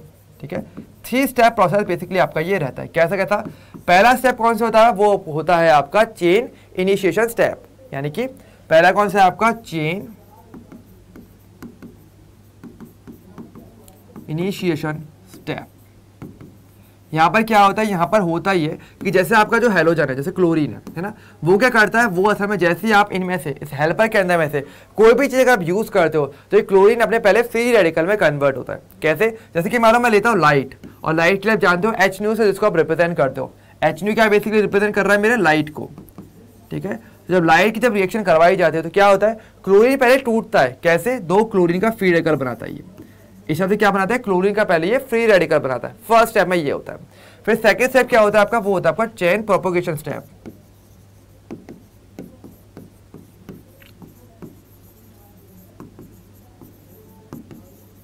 ठीक है, अब इस स्टेप में क्या होता है आपके सेकंड स्टेप में होता ये है कि आपका जो फ्री रेडिकल बना है ना, ये मेरे कहाँ जाता है, फ्री रेडिकल जाएगा मेरे मीथेन के पास। ठीक है, तो क्या होता है आपके पास, तो इस हिसाब से कुछ रिएक्शन होती है कि आपका जो मीथेन होता है ना, CH4Cl, इसके साथ ये रिएक्शन करता है और क्या बनाएगा, ये ऐसा करता है कि आपके पास जो रिएक्शन करके क्या बनाएगा, CH3 फ्री रेडिकल को अलग कर लेगा और प्लस आपका क्या बनाएगा, आपका HCl को आपको अलग कर लेता है। कुछ इस तरह से रिएक्शन होती है। और ये जो CH3 फ्री रेडिकल है ये अगेन अपने क्लोरीन मॉलिक्यूल से फ्री रिएक्शन करता है। यानी पे दो रिएक्शन होती हैं एक साथ ही। CH3 free radical again chlorine free radical से रिएक्शन करके क्या बनाता है आपका CH3Cl और प्लस आपका क्लोरीन फ्री रेडिकल आपका फिर से अलग हो जाता है। तो इस टाइप से आपको ये स्टेप देखने को मिलता है। यानी यहाँ पर क्या होने वाला है, अगेन जो फ्री रेडिकल होते हैं वो अदर मॉलिक्यूल्स के साथ कहीं ना कहीं रिएक्शन करते हैं। और आप देख सकते हो आपको जो मेन प्रोडक्ट जो बना है CH3Cl वो आपका सेकंड स्टेप में ही बन जाता है। ओके, काफी इंपॉर्टेंट चीज है स्टेटमेंट, ठीक है। और थर्ड स्टेप में क्या होता है, थर्ड स्टेप बहुत ही सिंपल है। थर्ड स्टेप में ये रहता है, जो थर्ड स्टेप है वो होता है आपका chain termination step. Chain termination step, ठीक है। अब इस स्टेप में क्या देखने को मिलता है, इस स्टेप में ये देखने को मिलता है कि जो में फ्री रेडिकल होते हैं वो सभी आपस में रिएक्शन करते हैं और मेरे फाइनल प्रोडक्ट्स को और बना लेते हैं। जैसे कि देखो क्या क्या बना होगा आपके पास। देखो आपको कौन कौन से फ्री रेडिकल यहाँ पे दिख रहे हैं, आपको मिथाइल का फ्री रेडिकल दिख रहा होगा, आपको क्लोरीन का फ्री रेडिकल दिख रहा है। ये क्या है, आपस में रिएक्शन करते हैं। कैसे, जैसे कि देखो CH3 का फ्री रेडिकल मान लो किसी दूसरे CH3 फ्री रेडिकल से रिएक्शन कर ले तो क्या बन जाएगा आपका CH3 आपका बन सकता है इथेन बन सकता है। या फिर आपका जो CH3 फ्री रेडिकल है वो कहीं ना कहीं दूसरे क्लोरीन फ्री रेडिकल से रिएक्शन कर ले तो CH3Cl भी बन सकता है, एक पॉसिबिलिटी। या chlorine free radical again chlorine free radical से रिएक्शन करके Cl2 को बना के अगेन वापस नॉर्मल बन जाता है, ठीक है। तो यानी यहाँ पर क्या होता है, तीन स्टेप में रिएक्शन होती है। तो ये आपको कौन सा है, फ्री रेडिकल मैकेनिज्म होता है, ठीक है। तो यहाँ पर तीन स्टेप में रिएक्शन होने वाले, चेन इनिशिएशन, चेन प्रोपगेशन और चेन टर्मिनेशन, तीन टाइप के स्टेप बेसिकली आपको यहाँ पर देखने को मिलते हैं। ओके, और इसके तहत आप देख सकते हो सेकंड स्टेप में आपका मेन प्रोडक्ट बन जाता है। थर्ड में भी बनेगा, ऐसी बात नहीं, थर्ड में भी बन रहा है, ठीक है। लेकिन सेकंड प्रोडक्ट जो आपका मेन जो प्रोडक्ट है वो सेकंड स्टेप में बनना स्टार्ट हो जाता है, ऐसे हम कह सकते हैं, ठीक है। तो काफी इंपॉर्टेंट रहता है। ओके, और ध्यान रखना इस रिएक्शन की देखो एक प्रॉब्लम भी आती है। क्या, रिएक्शन अच्छी है, ठीक है, कि एल्केन का आपने हेलोजिनेशन करवाया और फ्री रेडिकल मैकेनिज्म के अनुसार क्या बन गया, मेरा अपना मेन प्रोडक्ट बन जाता है, यानी अपना हेलो एल्केन बन जाते हैं। लेकिन यहाँ पर प्रॉब्लम ये है कि देखो फ्री रेडिकल बहुत ज़्यादा रिएक्टिव होते हैं और ऐसी कंडीशन में क्या होता है, ये रिएक्शन बार बार होती है। कैसे, जैसे देखो एक बार आपने ये करवा दिया, ठीक है, अब होता क्या है कि ये आगे फिर से रिएक्शन कर जाएगा। यानी कि इसको तो मैं ऐसे में अलग से लिख देता हूँ यहाँ पे कि होता क्या है कि ये रिएक्शन बार बार करता है। कैसे, जैसे मीथेन है, उसकी रिएक्शन आपने क्लोरीन से करवा दी आपने लाइट की प्रेजेंस में, तो पहले तो क्या बनेगा, आपका एक हाइड्रोजन हटेगा, एक हाइड्रोजन हटेगा और उसकी जगह पे क्या लग जाएगा, मेरा क्लोरीन जो है वो लग जाता है, ठीक है। फिर क्या होगा, प्रॉब्लम ये आती है कि फिर से रिएक्शन कर जाएगा और अगेन रिएक्शन करके, अभी भी हाइड्रोजन है ना, तो जब तक हाइड्रोजन रहेंगे तब तक ये बार बार ये चीज करता रहेगा। तो क्या बनेगा, मेरा CH2Cl2 बना लेगा। अभी भी हाइड्रोजन है, ये फिर से रिएक्शन करेगा क्लोरीन के साथ, क्या बनेगा, मेरा CHCl3 बना लेगा। और अगेन अभी भी हाइड्रोजन है तो क्लोरीन के साथ ये रिएक्शन करके अगेन रिएक्शन करता जाएगा, ठीक है। और तब तक रिएक्शन होती है जब तक कि सभी के सभी हाइड्रोजन हैलोजन से सब्स्टिट्यूट नहीं हो पाते। और ऐसी कंडीशन में जब आपको फाइनल प्रोडक्ट मिलते हैं ना, तो आपको इन सभी का मिक्सचर देखने को मिलता है। तो ये इसकी प्रॉब्लम भी आती है। तो वैसे तो अच्छा तरीका है कि आप एल्केन के हैलोजिनेशन से आप क्या बना दो, अपने हेलो एल्केन को बना लो, सिंपल तरीका। और यहाँ पे ज्यादा कुछ लग भी नहीं रहा, केवल लाइट ही तो चाहिए, हैलोजन दो, आपस में खुद रिएक्शन करेंगे। प्रॉब्लम ये है कि इसको कंट्रोल नहीं कर पा रहे हम। प्रॉब्लम इसमें क्या आ रही है कि आपको यहाँ पे एक पर्टिकुलर टाइप का एक हेलो एल्केन नहीं मिलता। मान लो मैं कहता हूँ कि मुझे क्लोरोफॉर्म चाहिए, ठीक है, लेकिन मुझे क्लोरोफॉर्म नहीं मिलेगा, मुझे वहां पे बहुत सारी चीजें मिक्स मिलेंगी। मुझे इसमें फर्स्ट, सेकेंड, थर्ड, फोर्थ, चार मेरे कंपाउंड इसमें देखने को मिल जाएंगे, तो सबका मिक्सचर मिलता है। तो ये क्या है, इसकी कमी भी हमारे लिए हो जाती है। ओके, तो ये है आपका पहला तरीका जिससे आप एल्केन से बना सकते हो। ओके, तो ये मेरा एल्केन से बनाने का तरीका, क्लियर सभी को। नेक्स्ट अब हम बात करेंगे हमारे किसकी, हमारे एल्कीन से। अब देखो एल्कीन से कैसे बनाते हैं, बहुत सिंपल बात है। एल्कीन से बनाने के देखो हमारे पास टोटल दो तरीके हमारे पास आएंगे, ठीक है। तो हम एक एक करके दोनों तरीके की बात करेंगे। पहले हम बात किससे करेंगे कि एल्कीन की रिएक्शन हम किससे करवाने हैं, अपने हैलोजन के साथ, हैलोजन यानी कि ब्रोमीन के साथ। यानी कि हम ये बोल सकते हैं रिएक्शन फ्रॉम Br2, ठीक है, इन CCl4 यानी इजर। हम तो क्या करने वाले हैं, हम ब्रोमीन की रिएक्शन करवाएंगे अगर एल्कीन के साथ, तो क्या मिलेगा आपको, तो आपको क्या मिल जाता है, आपके हेलो एल्केन्स मिल जाते हैं। जैसे कि ध्यान दो, जैसे एग्जांपल से समझते हैं कि हमें क्लियर हो जाएगा। जैसे कि मानो मैं एक एल्कीन ली CH2 डबल बॉन्ड CH2, ठीक है, इसकी रिएक्शन मैं करवाता हूँ ब्रोमीन के साथ। और ध्यान देना ब्रोमीन जो होता है ना वो रेड ब्राउनिश कलर की होती है। ब्रोमीन का कलर क्या है मेरा, रेड ब्राउनिश,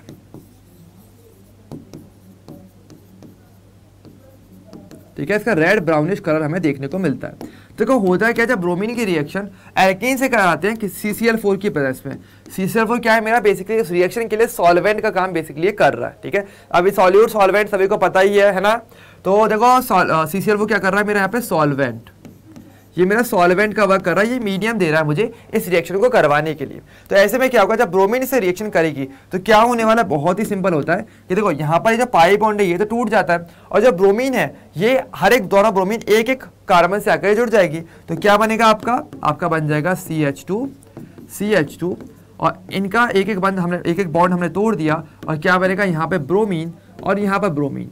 अब ये जो मुझे कंपाउंड मिलता है ये मेरा कलरलेस होता है, ठीक है। ये क्या है, मुझे कलरलेस देखने को बेसिकली मिलता है, ओके। यानी यहाँ पर क्या होता है इस रिएक्शन के अंदर, ब्रोमीन का जो रेडिश ब्राउन कलर है वो असल में क्या है, गायब हो जाता है। तो इससे मुझे क्या है, अनसैचुरेशन का टेस्ट भी मुझे मिल जाता है। तो ध्यान रखना ये जो रिएक्शन है ये बेसिकली अनसैचुरेशन टेस्ट में यूज में भी ली जाती है, जिसमें एल्कीन की रिएक्शन जब ब्रोमीन से कराते हैं तो मुझे क्या मिलेगा, डाई हेलो कंपाउंड्स मिल रहे हैं। कौन से वाले, मेरे विजिनल वाले। आप देख सकते हो विजिनल डाई हेलो मिले हैं, तो यहाँ पर क्या है, मुझे विजिनल डाई हेलो कंपाउंड्स भी मिलते हैं, और साथ में क्या होता है, अपना अनसैचुरेशन टेस्ट भी हो जाता है। तो ध्यान देना इस रिएक्शन के अंदर मुझे अनसैचुरेशन टेस्ट भी मिलता है, ठीक है। तो इंपॉर्टेंट लाइन है यहाँ पे, अनसैचुरेशन टेस्ट के लिए आप ये चीज भी कर सकते हो, ओके। ध्यान रखना आपको ऐसे डिस्टिंग्विश टेस्ट के क्वेश्चंस एग्जाम में आते हैं, तो बहुत इंपॉर्टेंट है कि आप उनको अभी से बना के रखो, पता रहे कि कौन सी रिएक्शन असल में क्या क्या वर्क करवाती है, ओके। तो ये तो मेरा क्या पहला तरीका जिससे आप एल्कीन से बना सकते हो, किससे, reaction from bromine in CCl4, okay. तो यार सभी को अब देखो, आप बात करेंगे हमारे दूसरे से। दूसरा तरीका क्या है, रिएक्शन विद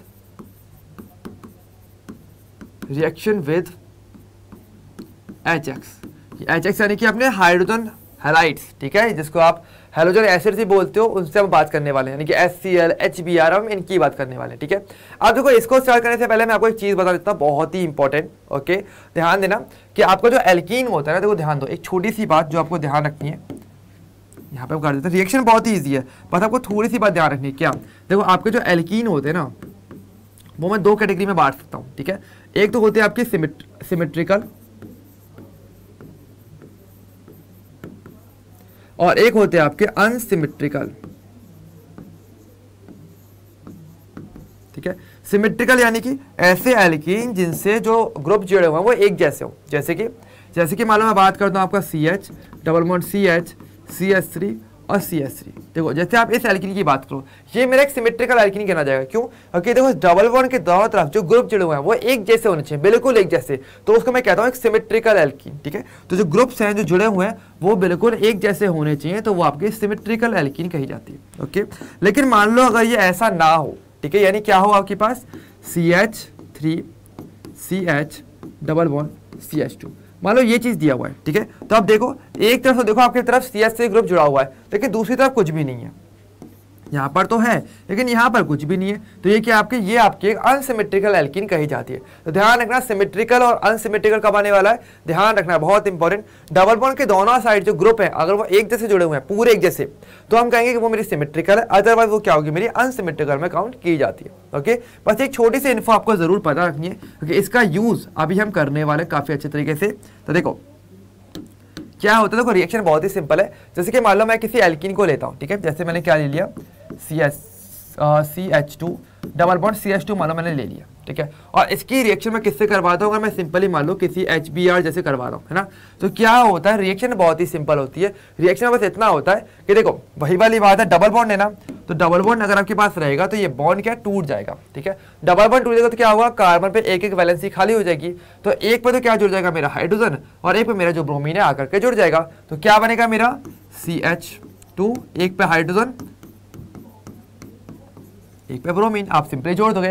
जैसे जस्ट अभी हमने रिएक्शन देखी थी, दोनों ब्रोमीन को हमने एक एक कार्बन पे जोड़ दिया था बॉन्ड तोड़ने के बाद, वही सेम चीज आपको यहाँ भी करनी है, एक पे हाइड्रोजन और एक पे ब्रोमीन को जोड़ देना, और ऐसे में क्या बनेगा, आपको हेलो एल्कीन मिल जाएंगे, है ना। तो देख सकते हो क्या बना मेरा यहाँ पे CH3 CH2Br, इसको मैं ऐसे भी लिख सकता हूँ, तो ये क्या मेरा बन गया, तो ये मेरा क्या है, हेलो एल्कीन बेसिकली मेरा बन जाता है। तो रिएक्शन बहुत ही सिंपल है, और ये जो रिएक्शन होती है इसका नाम भी होता है, इसका नाम क्या है, ये है बेसिकली कौन सी आपकी, इलेक्ट्रोफिलिक एडिशन रिएक्शन। इसको क्या नाम देते हैं, इसको बोलते हो इलेक्ट्रोफिलिक एडिशन रिएक्शन, इस नाम से इसे जाना जाता है। ठीक है, तो इलेक्ट्रोफाइल जो है वो पहले अटैक करता है, यानी कि देखो ध्यान रखना, जैसे HBr है तो आप जानते हो भाई हाइड्रोजन पे तो प्लस रहेगा, ब्रोमीन पे ना माइनस, ऑब्वियसली बात है, जिसकी इलेक्ट्रोनेगेटिविटी कम होती है उस पर तो प्लस आता है और दूसरे वाले पे क्या आता है, माइनस आता है। तो इस रिएक्शन के अंदर क्या होता है, पहले हाइड्रोजन अटैक करता है, तो इलेक्ट्रोफाइल जिसमें पॉजिटिव चार्ज होता है पहले वो अटैक करेगा और फिर मेरा ब्रोमीन अटैक करता है और तब जाके मेरा फाइनल प्रोडक्ट बेसिकली देखने को मिलता है। ओके, तो ये चीज हमारे यहाँ पर होती है। ओके, लेकिन देखो अब यहाँ पे थोड़ा सा ट्विस्ट आता है। ट्विस्ट क्या आता है, अगर मान लो मेरे पास एल्कीन कुछ अनसिमेट्रिकल हो, मान लो मैंने दिया हो CH3 CH double bond CH2, अब तो वही बात है, रिएक्शन हो रही है HBr के साथ। ठीक है, HBr के साथ मान लो रिएक्शन हो रही है, तो देखो दो पॉसिबिलिटी आपकी बन जाती है। कैसे, देखो अगर जैसे ये बॉन्ड टूटता है तो देखो हाइड्रोजन पे क्या है, प्लस है और ब्रोमीन पे क्या है, माइनस है ना। तो देखो अब हाइड्रोजन पे दो चीजें आ गई, या तो हाइड्रोजन आपके इस पे रिएक्शन करेगा या फिर हाइड्रोजन रिएक्शन करेगा इस पे, यानी एक पॉसिबिलिटी ये है और दूसरी पॉसिबिलिटी है, दो पॉसिबिलिटी यहाँ पे मेरी बन जाती है। तो यानी देखो तो यहाँ पर दो टाइप के प्रोडक्ट मेरे यहाँ पे बन सकते हैं। अगर हम लॉजिकली देखें तो दो पॉसिबिलिटी बन रही ना, कैसे देखो प्रोडक्ट बना के देखेंगे ना, एक ही बार में क्लियर होगा। तो क्या होगा, देखो एक तो ये है कि मेरे पास CH3 C और क्या होगा यहाँ पे हाइड्रोजन जुड़ जाएगा, तो एक हाइड्रोजन मैं यहाँ जोड़ दिया, ब्रोमीन को मैं दूसरे पर जोड़ दूंगा, तो क्या बन जाएगा आपका CH2 और आपका Br। एक तो पॉसिबिलिटी है कि इस टाइप का आपका प्रोडक्ट बन जाए, कब, जब मैं फर्स्ट को फॉलो करता हूँ कि हाइड्रोजन को मैंने बीच वाले कार्बन पे जोड़ दिया तो ब्रोमीन को मुझे दूसरे वाले पे जोड़ना पड़ेगा ऑटोमेटिकली, है ना। लेकिन मान लो मैं दूसरा कैटेगरी फॉलो करता हूँ कि हाइड्रोजन को मान लो मैंने साइड वाले पे जोड़ा तो ब्रोमीन मेरा बीच वाले पे जोड़ जाएगा, तो क्या बनेगा मेरा, तब मेरा एक दूसरा प्रोडक्ट बनेगा।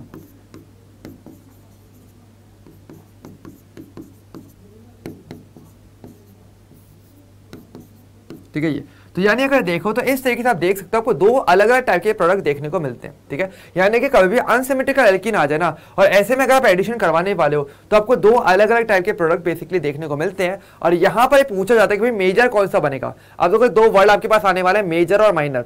मेजर क्या होता है, बेसिकली मेजर प्रोडक्ट हमेशा उसको कहा जाता है जो कि आपका ज्यादा क्वांटिटी में बनता है, वो आपका मेजर प्रोडक्ट रहता है। और माइनर प्रोडक्ट क्या होता है, जो आपका कम क्वांटिटी में बनता है। तो सवाल ये आता है भाई दोनों में से ज्यादा कौन बनेगा, बनेंगे तो दोनों ही, ये तो बात फिक्स है। ठीक है, रिएक्शन हर पॉसिबिलिटी में होने वाली है, लेकिन एक बनेगा मेजर, एक बनेगा आपका माइनर। तो अब ये कैसे पता चलता है, ये मुझे पता चलता है एक बहुत इंपॉर्टेंट रूल से जिसको आप बोलते हो मार्कोनिकॉफ रूल। तो अब हम इसकी बात करने वाले हैं। ठीक है, तो हम बात करने वाले हैं हमारे बहुत इंपॉर्टेंट किस रूल की, यहां पर हम किसका यूज लेते हैं, हम बात करते हैं अपने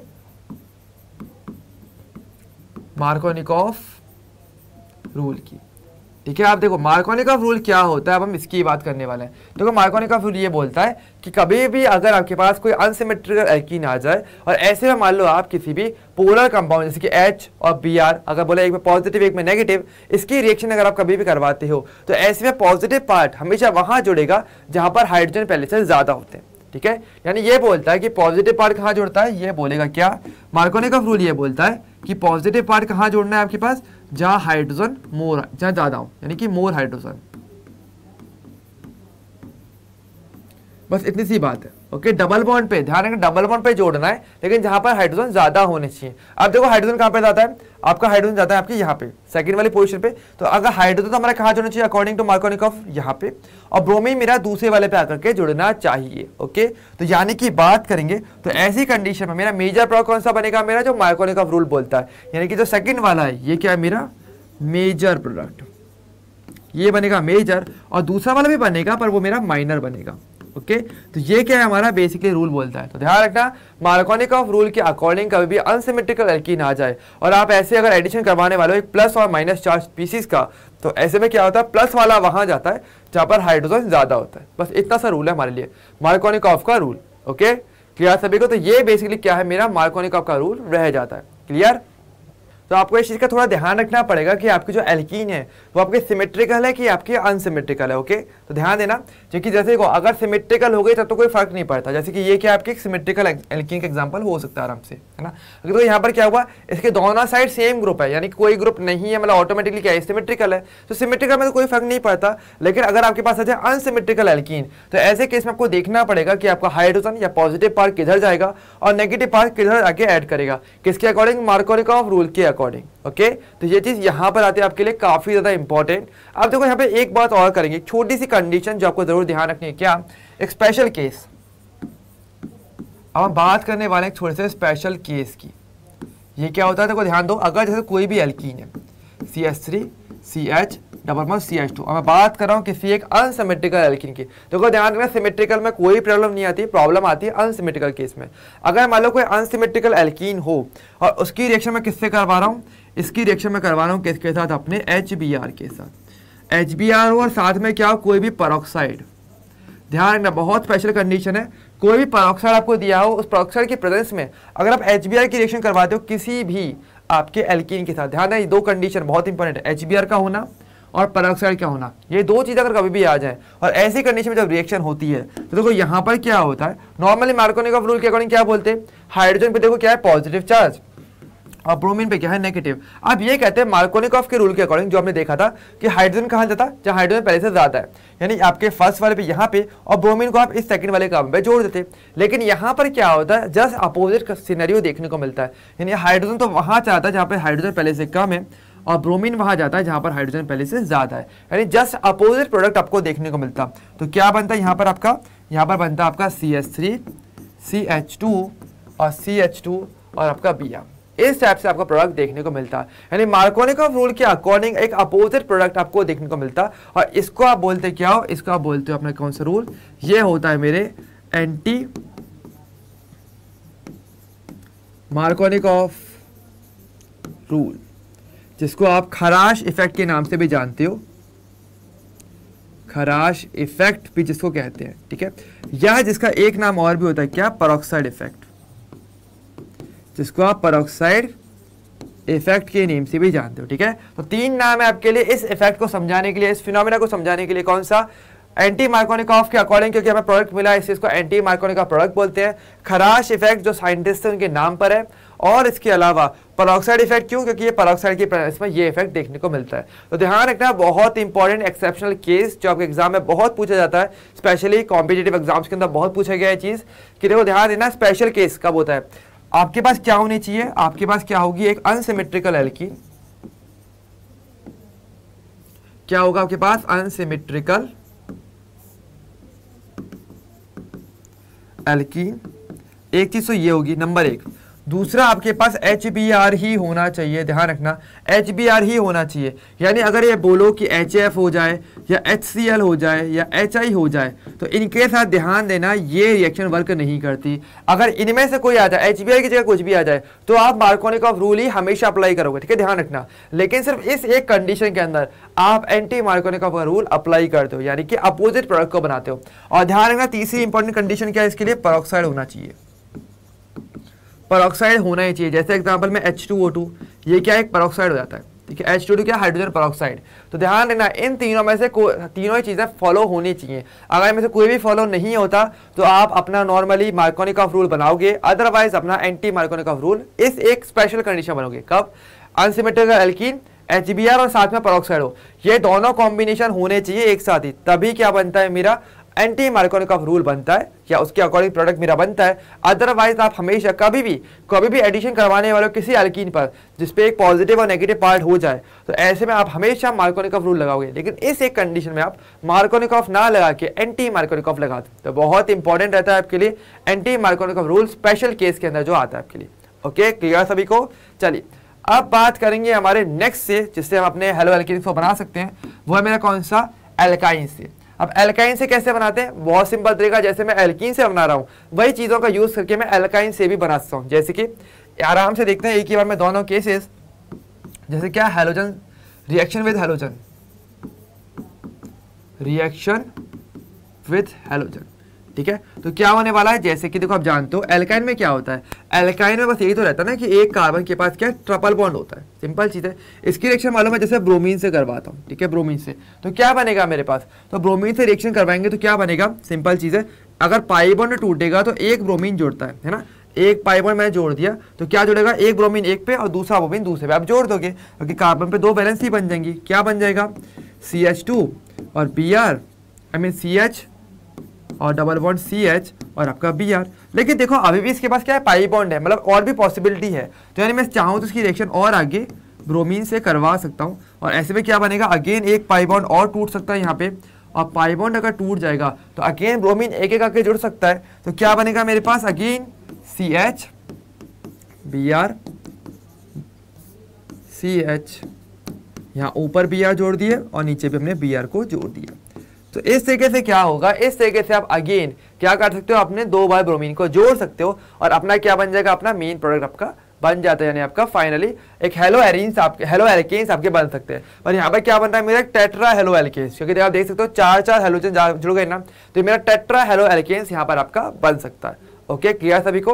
तो ये तरीका मेरा बेसिकली यहाँ पर आता है। ओके, अब देखो यहाँ पर एक तरीका और भी है, क्या है मेरे पास, कौन सा, कि अगर मैं चाहूँ सेकंड वे में, अब मैं इसकी रिएक्शन HX से भी करवा सकता हूँ, यानी कि रिएक्शन विद हेलो एसिड्स, यानी कि HX, इनके साथ भी मैं रिएक्शन करवा सकता हूँ। ठीक है, जैसा सेम एल्कीन था, एल्कीन के पास रिएक्शन क्यों रही थी, क्योंकि उसके पास पाई बॉन्ड था, पाई बॉन्ड ब्रेक हो रहे थे, बन रहा था। यहाँ पर भी एल्काइन के पास भी तो पाई बॉन्ड होते हैं, तो इनको भी ब्रेक करवा के मैं करवा सकता हूँ। तो देखो ध्यान दो, जैसे कि क्या है मेरे पास CH, क्या है मेरे पास, जैसे CH ट्रिपल बॉन्ड CH, ठीक है, इसकी रिएक्शन मैं किससे करवा रहा हूँ, HX के साथ। ठीक है, जैसे मालूम है HX के लिए HCl मैं ले लेता हूँ, मालूम है क्या लेने वाला हूँ, अपना HCl। तो सिंपल बात है भाई, देखो ये सिमेट्रिकल वे में है, यानी आप किसी से भी जोड़ सकते हो, एक हाइड्रोजन एक को क्लोरीन को। ध्यान रखना, कभी भी डबल बॉन्ड के ऊपर या पाई बॉन्ड के ऊपर, अगर बात करें कॉमन वे में पाई बॉन्ड के ऊपर, अगर आप किसी भी HCl या किसी एक पोलर कंपाउंड, जैसे कि HCl में आप जानते हो ना, एक पे पॉजिटिव एक पे नेगेटिव है, जोड़ते हो तो क्या होगा, एक पे हाइड्रोजन कहाँ जाएगा, जहां पर हाइड्रोजन पहले से ज्यादा हो। लेकिन यहाँ पर क्योंकि दोनों सेम है, तो आपको एक ही जैसा प्रोडक्ट देखने को मिलेगा। तो क्या बनेगा, देखो सिंपल बात है, एक बॉन्ड तोड़ दोगे तो क्या बन जाएगा, CH2 डबल बॉन्ड CH और आपका Cl बेसिकली आपका बन जाएगा। इस टाइप की बेसिकली चीज देखने को मिलेगी, क्योंकि एक बॉन्ड मैंने ब्रेक कर दिया है ना। लेकिन देखो अभी भी यहाँ पे पाई बॉन्ड है ना, मतलब एक पॉसिबिलिटी अभी भी है। तो HCl से अगेन मैं रिएक्शन करवाता हूँ, तो वही वाली बात है, हाइड्रोजन पे पॉजिटिव, क्लोरीन पे नेगेटिव। आप देख सकते हो एल्कीन आ गया, तो मार्कोनिकॉफ रूल अब यहाँ पे अप्लाई होगा, बिल्कुल होगा, क्योंकि देखो एक जगह हाइड्रोजन ज्यादा है, एक तरफ हाइड्रोजन कम है, अलग अलग ग्रुप इस डबल बॉन्ड के दोनों साइड जुड़े हुए हैं, मतलब मैं यहाँ पे कहीं ना कहीं मार्कोनिकॉफ रूल की बात करूंगा। तो हाइड्रोजन कहाँ जाएगा, जहाँ हाइड्रोजन पहले से ज्यादा है, और हेलोजन कहाँ जाएगा, जहाँ हाइड्रोजन पहले से कम है। तो ये तो यहाँ पे जुड़ जाएगा, और क्लोरीन में इस वाले पे जोड़ूंगा। ठीक है, तो क्या बनेगा मेरा फाइनल प्रोडक्ट, मेरा प्रोडक्ट बनेगा यहाँ पे क्या, CH3 CH Cl और मेरा Cl। और आप देख सकते हो इस बार मेरा कौन सा बना है, इस बार मेरा विजिनल जेमिनल डाइहेलाइड बना है। ये क्या है मेरा, जेम डाइहेलाइड, आप सभी को दिख गया ना, ये मेरा क्या है, जेम डाइहेलाइड। तो ध्यान रखना पड़ता है अपने को कि भाई रिएक्शंस के अंदर कब क्या बनने वाला है, और कैसे पता चलेगा। अगर मैं रिएक्टेंट को देख लूँ अच्छे से, मेरे रिएजेंट को अगर मैं देख लूँ, तो मैं आसानी से डिटरमाइन कर सकता हूँ कि मेरा प्रोडक्ट क्या बनने वाला। ओके, और कुछ बेसिक रूल जैसे कि मार्कोनिकॉफ, एंटी मार्कोनिकॉफ, बस ये छोटी छोटी बातें आपको ध्यान रखनी है। कोई भी रिएक्शन करवाओ, इससे कोई फर्क नहीं पड़ता। जैसे आगे हम और भी रिएक्शंस पढ़ेंगे तो आपको देखने को यही मिलेगा, अगर मुझे रिएक्टेंट कि मेरा कौन रिएक्शन कर रहा है, ठीक है, और मेरा रिएजेंट क्या है जो मैं यूज में लेने वाला हूं, और उसकी प्रॉपर्टी के बेसिस पर अगर मैं रिएक्शन करवाता हूं, तो मुझे हर बार 100% सही प्रोडक्ट में बना के आऊंगा। ओके, तो रूल्स पर थोड़े से ध्यान रखने, जो मैं आपको बता ही रहा हूं। ठीक है, ये चीज है। ओके, अब बात करते हैं हमारे नेक्स्ट जो हमारा मेथड है, जो है मेरा कौन सा, कार्बोक्सिलिक एसिड से बनाने का मेथड, कि आप कार्बोक्सिलिक एसिड से कैसे बनाते हो। तो बहुत सिंपल मेथड है, एक नेम रिएक्शन यहाँ पे छिपी हुई है इसके अंदर, तो अपने को ध्यान रखना है। तो देखो क्या होता है, अगर मेरे पास कोई भी क्या हो, कार्बोक्सिलिक एसिड का कोई भी सिल्वर सॉल्ट हो, यानी कि RCOOAG, ये क्या है मेरा कार्बोक्सिलिक एसिड का एक सिल्वर सॉल्ट, ये क्या है मेरा एक सिल्वर सॉल्ट है। तो क्या को दिख रहा है भाई, एसिड ने क्या किया, Ag से रिएक्शन करके इसका सॉल्ट बना लिया। ठीक है, और इसकी रिएक्शन मैं किससे करवाता हूँ, इसकी रिएक्शन करवाई जाती है ब्रोमीन के साथ। Br2 के साथ अगर रिएक्शन करवाई जाती है तो क्या होता है, होता ये है कि आपका यहाँ पे आपको एल्काइल ब्रोमाइड देखने को मिलेगा। देखो ऑब्वियसली बात है, ब्रोमीन आ गया, स्पेशली ब्रोमीन के लिए होती है। अगेन वही बात, ब्रोमीन का कलर आप जानते हो क्या होता है, रेडिश ब्राउन कलर होता है। तो जब रिएक्शन होती है तो क्या होता है, एक तो आपको RBr मिलता है, ठीक है, एक आपको क्या मिलता है, साथ में आपको यहाँ पे CO2 गैस आपकी अलग हो जाती है, और प्लस आपको AgBr आपका अलग हो जाता है। यानी आप देख सकते हो CO2 गैस तो देखो यहाँ से अलग हो गई, ये तो अलग हो जाएगा, और जो ब्रोमीन है ये टूटता है, और एक ब्रोमीन आपके एल्किल पे और एक ब्रोमीन आपका Ag पे जुड़ जाएगा, और इस तरीके से आपका RBr यानी एल्काइल ब्रोमाइड बन जाता है। ये जो रिएक्शन है इसका नाम है, और इस रिएक्शन का नेम क्या है, इस रिएक्शन का नेम है आपका हुन्स-डीकर रिएक्शन। हुन्स-डीकर रिएक्शन के नाम से इसे जाना जाता है। ओके, ये हुन्स-डीकर रिएक्शन होती है, और ये आपके स्पेशली किसके लिए फेमस है, ये आपके एल्काइल ब्रोमाइड बनाने की बेस्ट मेथड है। ध्यान रखना है, ये क्या है आपका, ये बेसिकली है आपका बेस्ट मेथड फॉर RBr। ठीक है, ये चीज ध्यान रखना। एल्किल ब्रोमाइड बनाने का जो बेस्ट मेथड होता है ना वो होन्स-डिकर रिएक्शन है। क्यों कि आप देख सकते हो अगेन मेरे पास जो CO2 है वो तो गैस है, वो तो अलग हो जाएगा, और AgBr प्रेसिपिटेट बनता है और वो अलग हो जाता है। आप जानते हो Ag के जो कंपाउंड्स होते हैं वो प्रेसिपिटेट बनते हैं, ये क्या मेरा प्रेसिपिटेट, और प्रेसिपिटेट को आप किसी भी रिएक्शन से बहुत इजीली अलग कर सकते हो। तो ऐसी कंडीशन में आपको जो एल्किल ब्रोमाइड मिलता है वो आपको प्योर फॉर्म में देखने को मिल जाता है, और इसलिए इसका ये बेस्ट मेथड है। ओके, ध्यान रखना, काफी इंपॉर्टेंट रहता है। और बात वही रहती है अगेन, आपका ब्रोमीन का जो रेडिश ब्राउन कलर होता है वो गायब हो जाता है, वो आपका अगेन गायब हो जाता है। ठीक है, तो ये चीज आपकी होन्स-डिकर रिएक्शन होती है। क्लियर? नेक्स्ट अब हम बात करेंगे हमारे किसकी, हमारे हैलोजन एक्सचेंज मेथड्स की, जो हमारा लास्ट तरीका होता है बनाने का अपने एल्काइल हैलाइड्स को। अब तो यहाँ पर क्या है, मेरे पास दो मेथड आते हैं, इसके अंदर दो नेम रिएक्शन आती हैं एक साथ, दो नेम रिएक्शन। कौन कौन सी? एक तो होती है स्वार्ट्स और एक होती है मेरी फिंकेल्स्टीन रिएक्शन। ओके, दोनों ही इंपॉर्टेंट है, दोनों का ही अपने आप में खुद का यूज है। तो हम एक एक करके देखेंगे दोनों रिएक्शंस के बारे में। रिएक्शन बहुत ही सिंपल है। ओके, शुरुआत कैसे करेंगे? शुरुआत करते हैं अपने स्वार्ट्स रिएक्शन से। देखो इसमें क्या होता है, आपको देखो हैलोजन एक्सचेंज करवाना है, यानी कि आपका एक हैलोजन हटेगा और दूसरा हैलोजन आ जाएगा। कैसे? देखो जैसे हमारे पास क्या होता है, RCl होता है यहाँ पे, या फिर मैं यहाँ पे RBr, इनमें से किसी एक से शुरुआत करता हूँ। ठीक है, ध्यान रखना, या तो RCl या RBr से शुरुआत की जाती है और इनकी रिएक्शन करवाई जाती है कुछ पर्टिकुलर रिएजेंट के साथ जिनके पास फ्लोरीन होता है। जैसे कि यहाँ पर क्या होता है, AgF। ठीक है, जैसे कि अगर बात करें हमारे पास AgF हो गया, ठीक है, या मान लो मैंने आपको दे दिया SpF3, ये आपको दे दिया HgF2, ये आपको दे दिया CuF2, मान लो इनमें से आपको कुछ भी दे CuF2। ठीक है, तो इनमें से अगर कुछ भी मिल जाए जिनके पास क्या है, फ्लोरीन, ठीक है, तो होता क्या होता है इस रिएक्शन के अंदर ये है कि ये जो रिएजेंट होते हैं ना, इनमें से कोई भी एक, ऐसा नहीं कि सारे के सारे, कोई भी एक ले लो, और किसकी प्रेजेंस में आपके पास होगा एसीटोन। एसीटोन की प्रेजेंस में बेसिकली ये रिएक्शन हमारी हो रही होती है। तो जब ऐसा होगा तो होता ही है, कुछ नहीं होने वाला, हैलोजन एक्सचेंज होगा, यानी फ्लोरीन, जैसे मैंने AgF ले लिया तो AgF क्या करेगा, फ्लोरीन तो आ जाएगा, क्लोरीन को हटा देगा, और क्लोरीन जो है वो फ्लोरीन की जगह पे आगे बैठ जाएगा, यानी क्या बनेगा आपका, मान लो मैंने क्या लिया यहाँ पे AgF, तो रिएक्शन कैसे होगी, आपका क्या बन जाएगा, RF तो आपका अलग बन जाएगा और प्लस आपका AgCl आपका अलग बन जाता है। तो क्या हुआ, हैलोजनों ने एक्सचेंज कर लिया, दोनों हैलोजन ने एक दूसरे को एक्सचेंज कर लिया, एक ने दूसरे को एक्सचेंज करा। ठीक है, तो क्या हुआ, क्लोरीन तो हट गया, उसकी जगह पर फ्लोरीन आ गया, और यहाँ पर फ्लोरीन की जगह पर क्लोरीन आ गया। तो हैलोजन एक्सचेंज दोनों ने आपस में कर लेते हैं, और इसी को क्या बोलता है, हैलोजन एक्सचेंज रिएक्शन। और यहाँ पर क्या होता है, मेरा एल्काइल फ्लोराइड बनता है आपका स्वार्ट मेथड के अंदर। और ध्यान रखना इस मेथड की दो बातें खास क्या है, पहली चीज तो एल्काइल फ्लोराइड बनाने का ये बेस्ट मेथड है। पहली चीज क्या इंपॉर्टेंट चीज जो आपको ध्यान रखनी है, बेस्ट मेथड किसके लिए, ये बेस्ट मेथड होता है मेरा किसके लिए, best method for alkyl fluoride. पहली बात तो ये एल्काइल फ्लोराइड बनाने का बेस्ट मेथड है, क्योंकि जो आपके अदर जो कंपाउंड बनते हैं वो बहुत इजीली आप अलग कर पाते हो, तो आपका एल्काइल फ्लोराइड आपको प्योर फॉर्म में देखने को मिल जाता है, एक चीज। और दूसरी बात क्या, पहली बात तो ये, और दूसरी बात क्या, only method, only method for alkyl fluoride, यानी एल्काइल फ्लोराइड बनाने का अगर कोई मेथड पूछे तो सिर्फ एक ही मेथड है जिससे आप एल्काइल फ्लोराइड को बना सकते हो, वो है मेरा स्वार्ट्स रिएक्शन। और किसी मेथड से आप एल्काइल फ्लोराइड को नहीं बना सकते, सिर्फ एक ही तरीका है, स्वार्ट्स रिएक्शन से हैलोजन एक्सचेंज के विया ही आप एल्काइल फ्लोराइड को बना सकते हो, वरना आप नहीं बना सकते। ध्यान रखना, किसी भी एल्केन के अंदर हैलोजन हटा करके अगर फ्लोरीन लगाना है तो यही एक तरीका है, और कोई तरीका है ही नहीं। तो दो बात ध्यान रखनी है, एल्काइल फ्लोराइड बनाने का बेस्ट मेथड तो है ही, और ओनली मेथड भी है। ओके, क्लियर सभी को? और कौन कौन से रिएजेंट है बस आपको वो ध्यान रखने, रिएजेंट याद रहेंगे आराम से आपको मेथड भी याद रहेगा। ओके, अच्छा, दूसरा मेथड जो मेरा कौन सा है, वो है मेरा फिंकेल्स्टीन रिएक्शन। अब देखो फिंकेल्स्टीन रिएक्शन क्या है, ये देखो बड़ा नाम है और ये बड़े वाले हैलोजन के लिए काम आता है। किसके लिए? सबसे बड़ा हैलोजन कौन सा रहता है मेरा, अगर मैं पूछूं आपसे फ्लोरीन, क्लोरीन, ब्रोमीन, आयोडीन में, तो सबसे बड़ा वाला हैलोजन कौन सा है मेरा, आयोडीन होता है। तो आयोडीन बनाने के लिए एल्काइल आयोडाइड बनाने का मेथड ये रहता है। यहाँ पे भी सेम बात है, हैलोजन एक्सचेंज, तो यानी कौन रिएक्शन लेता है, RCl और RBr, और यहाँ पर क्या होता है, इनके साथ हैलोजन एक्सचेंज होता है। पर यहाँ पर एक्सचेंज करता है कौन है, यहाँ पर रिएक्शन करता है एक कंपाउंड जिसका नाम है क्या, सोडियम आयोडाइड। ठीक है, आपको पता चली क्या होगा, क्या बनने वाला है, सभी को आइडिया हो ही क्या होगा, और in the presence of acetone. Condition बिल्कुल सेम है, बस आपको अपना मेन रिएजेंट थोड़ा सा देखना पड़ता है। ओके, क्या बनता है यहाँ पे, भैया आयोडीन तो आएगा यहाँ पर, क्लोरीन को ये लेके चले जाएगा, एक्सचेंज करा दोगे, क्या बन जाएगा आपका RI।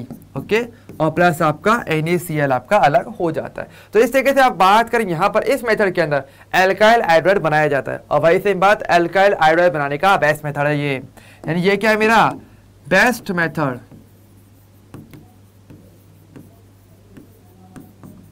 Best method for alkyl iodide. ठीक है, ध्यान रखना एल्काइल आयोडाइड बनाना है और उसके लिए आपको सबसे अच्छा बनाना है, प्योर फॉर्म में बनाना है, तो आप फिंकेल्स्टीन रिएक्शन का यूज लेते हो। तो अभी तक आपको सभी को पता चल गया होगा हमारे पास 4 टाइप के जो हमारे एल्काइल हैलाइड हो सकते हैं, alkyl fluoride, alkyl bromide, alkyl chloride और मेरा एल्काइल आयोडाइड। हर एक के लिए क्या एक पर्टिकुलर बेस्ट मेथड रहता है ना। एल्काइल फ्लोराइड के लिए कौन सा है मेरा स्वार्ट्स। ठीक है, इसको हम चाहे तो लिख सकते हैं। ठीक है, तो काफी इंपॉर्टेंट चीज जो आपके एग्जाम में पूछी जाती है, बहुत इंपॉर्टेंट नोट के फॉर्म में हम इसे यहाँ पे डाल देते हैं। हर एक का बेस्ट मेथड कौन सा है, मेरे पास RF था, मेरे पास था RCl, मेरे पास है RBr और मेरे पास है RI। तो हर एक का बेस्ट मेथड कौन सा है, इसके लिए कौन सा मेथड है मेरा, हर एक का एक बेस्ट मेथड होता है बनाने के लिए। इसका था मेरा कौन सा स्वार्ट्स। ठीक है, RCl कौन सा है मेरा, आपको याद होगा डार्जन हेलोजिनेशन, सभी को याद है ना, डार्जन हेलोजिनेशन। ठीक है, ये मेरा मेथड होता है। RBr किसका है मेरा, हुंसडीकर। और RI कौन सा है मेरा, फिंकेल्स्टीन।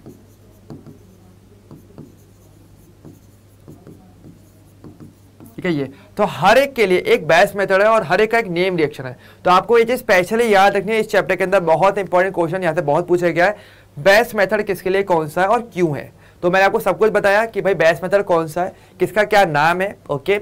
एंड वहां पे जो अदर जो साइड प्रोडक्ट बनते हैं तो बेस्ट क्यों है, क्योंकि यहाँ पर ये सभी के सभी प्योर फॉर्म में देखने को मिलते हैं, ओके।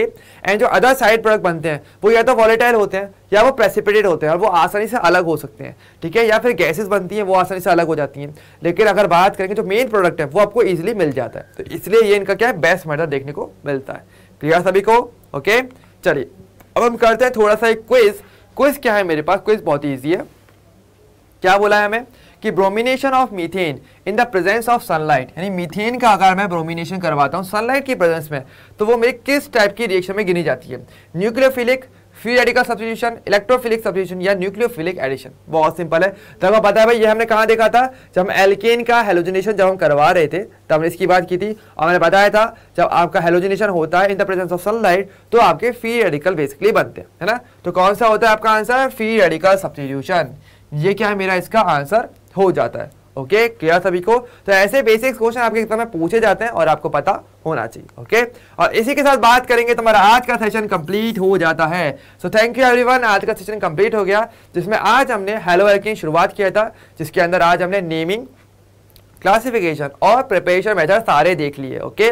तो आई होप आप सभी को मजा आया होगा और आपने चीजें समझी होंगी कि भाई किस तरीके से रिएक्शन करनी है और वो क्या ध्यान रखना है। तो सारे इंपॉर्टेंट पॉइंट्स का थोड़ा ध्यान रखना, थोड़ा प्रैक्टिस करोगे ना तो इसमें और अच्छा होगा। और प्रैक्टिस कैसे करना है, होमवर्क करके। तो आपको वीडियो के डिस्क्रिप्शन में जो होमवर्क मिलता है उसको अच्छे से करना एंड आराम से देखना कि आपको कितना आया कितना नहीं आया। कोई डाउट्स हो तो आप मेरे से इंस्टा पे कभी भी पूछ ही सकते हो एंड कमेंट सेक्शन में मुझे जरूर सभी लोग बताओगे कि आपको ये सेशन कैसा लगा, ओके। एंड अब हम मिलेंगे नेक्स्ट सेक्शन में, तब तक के लिए bye bye and take care.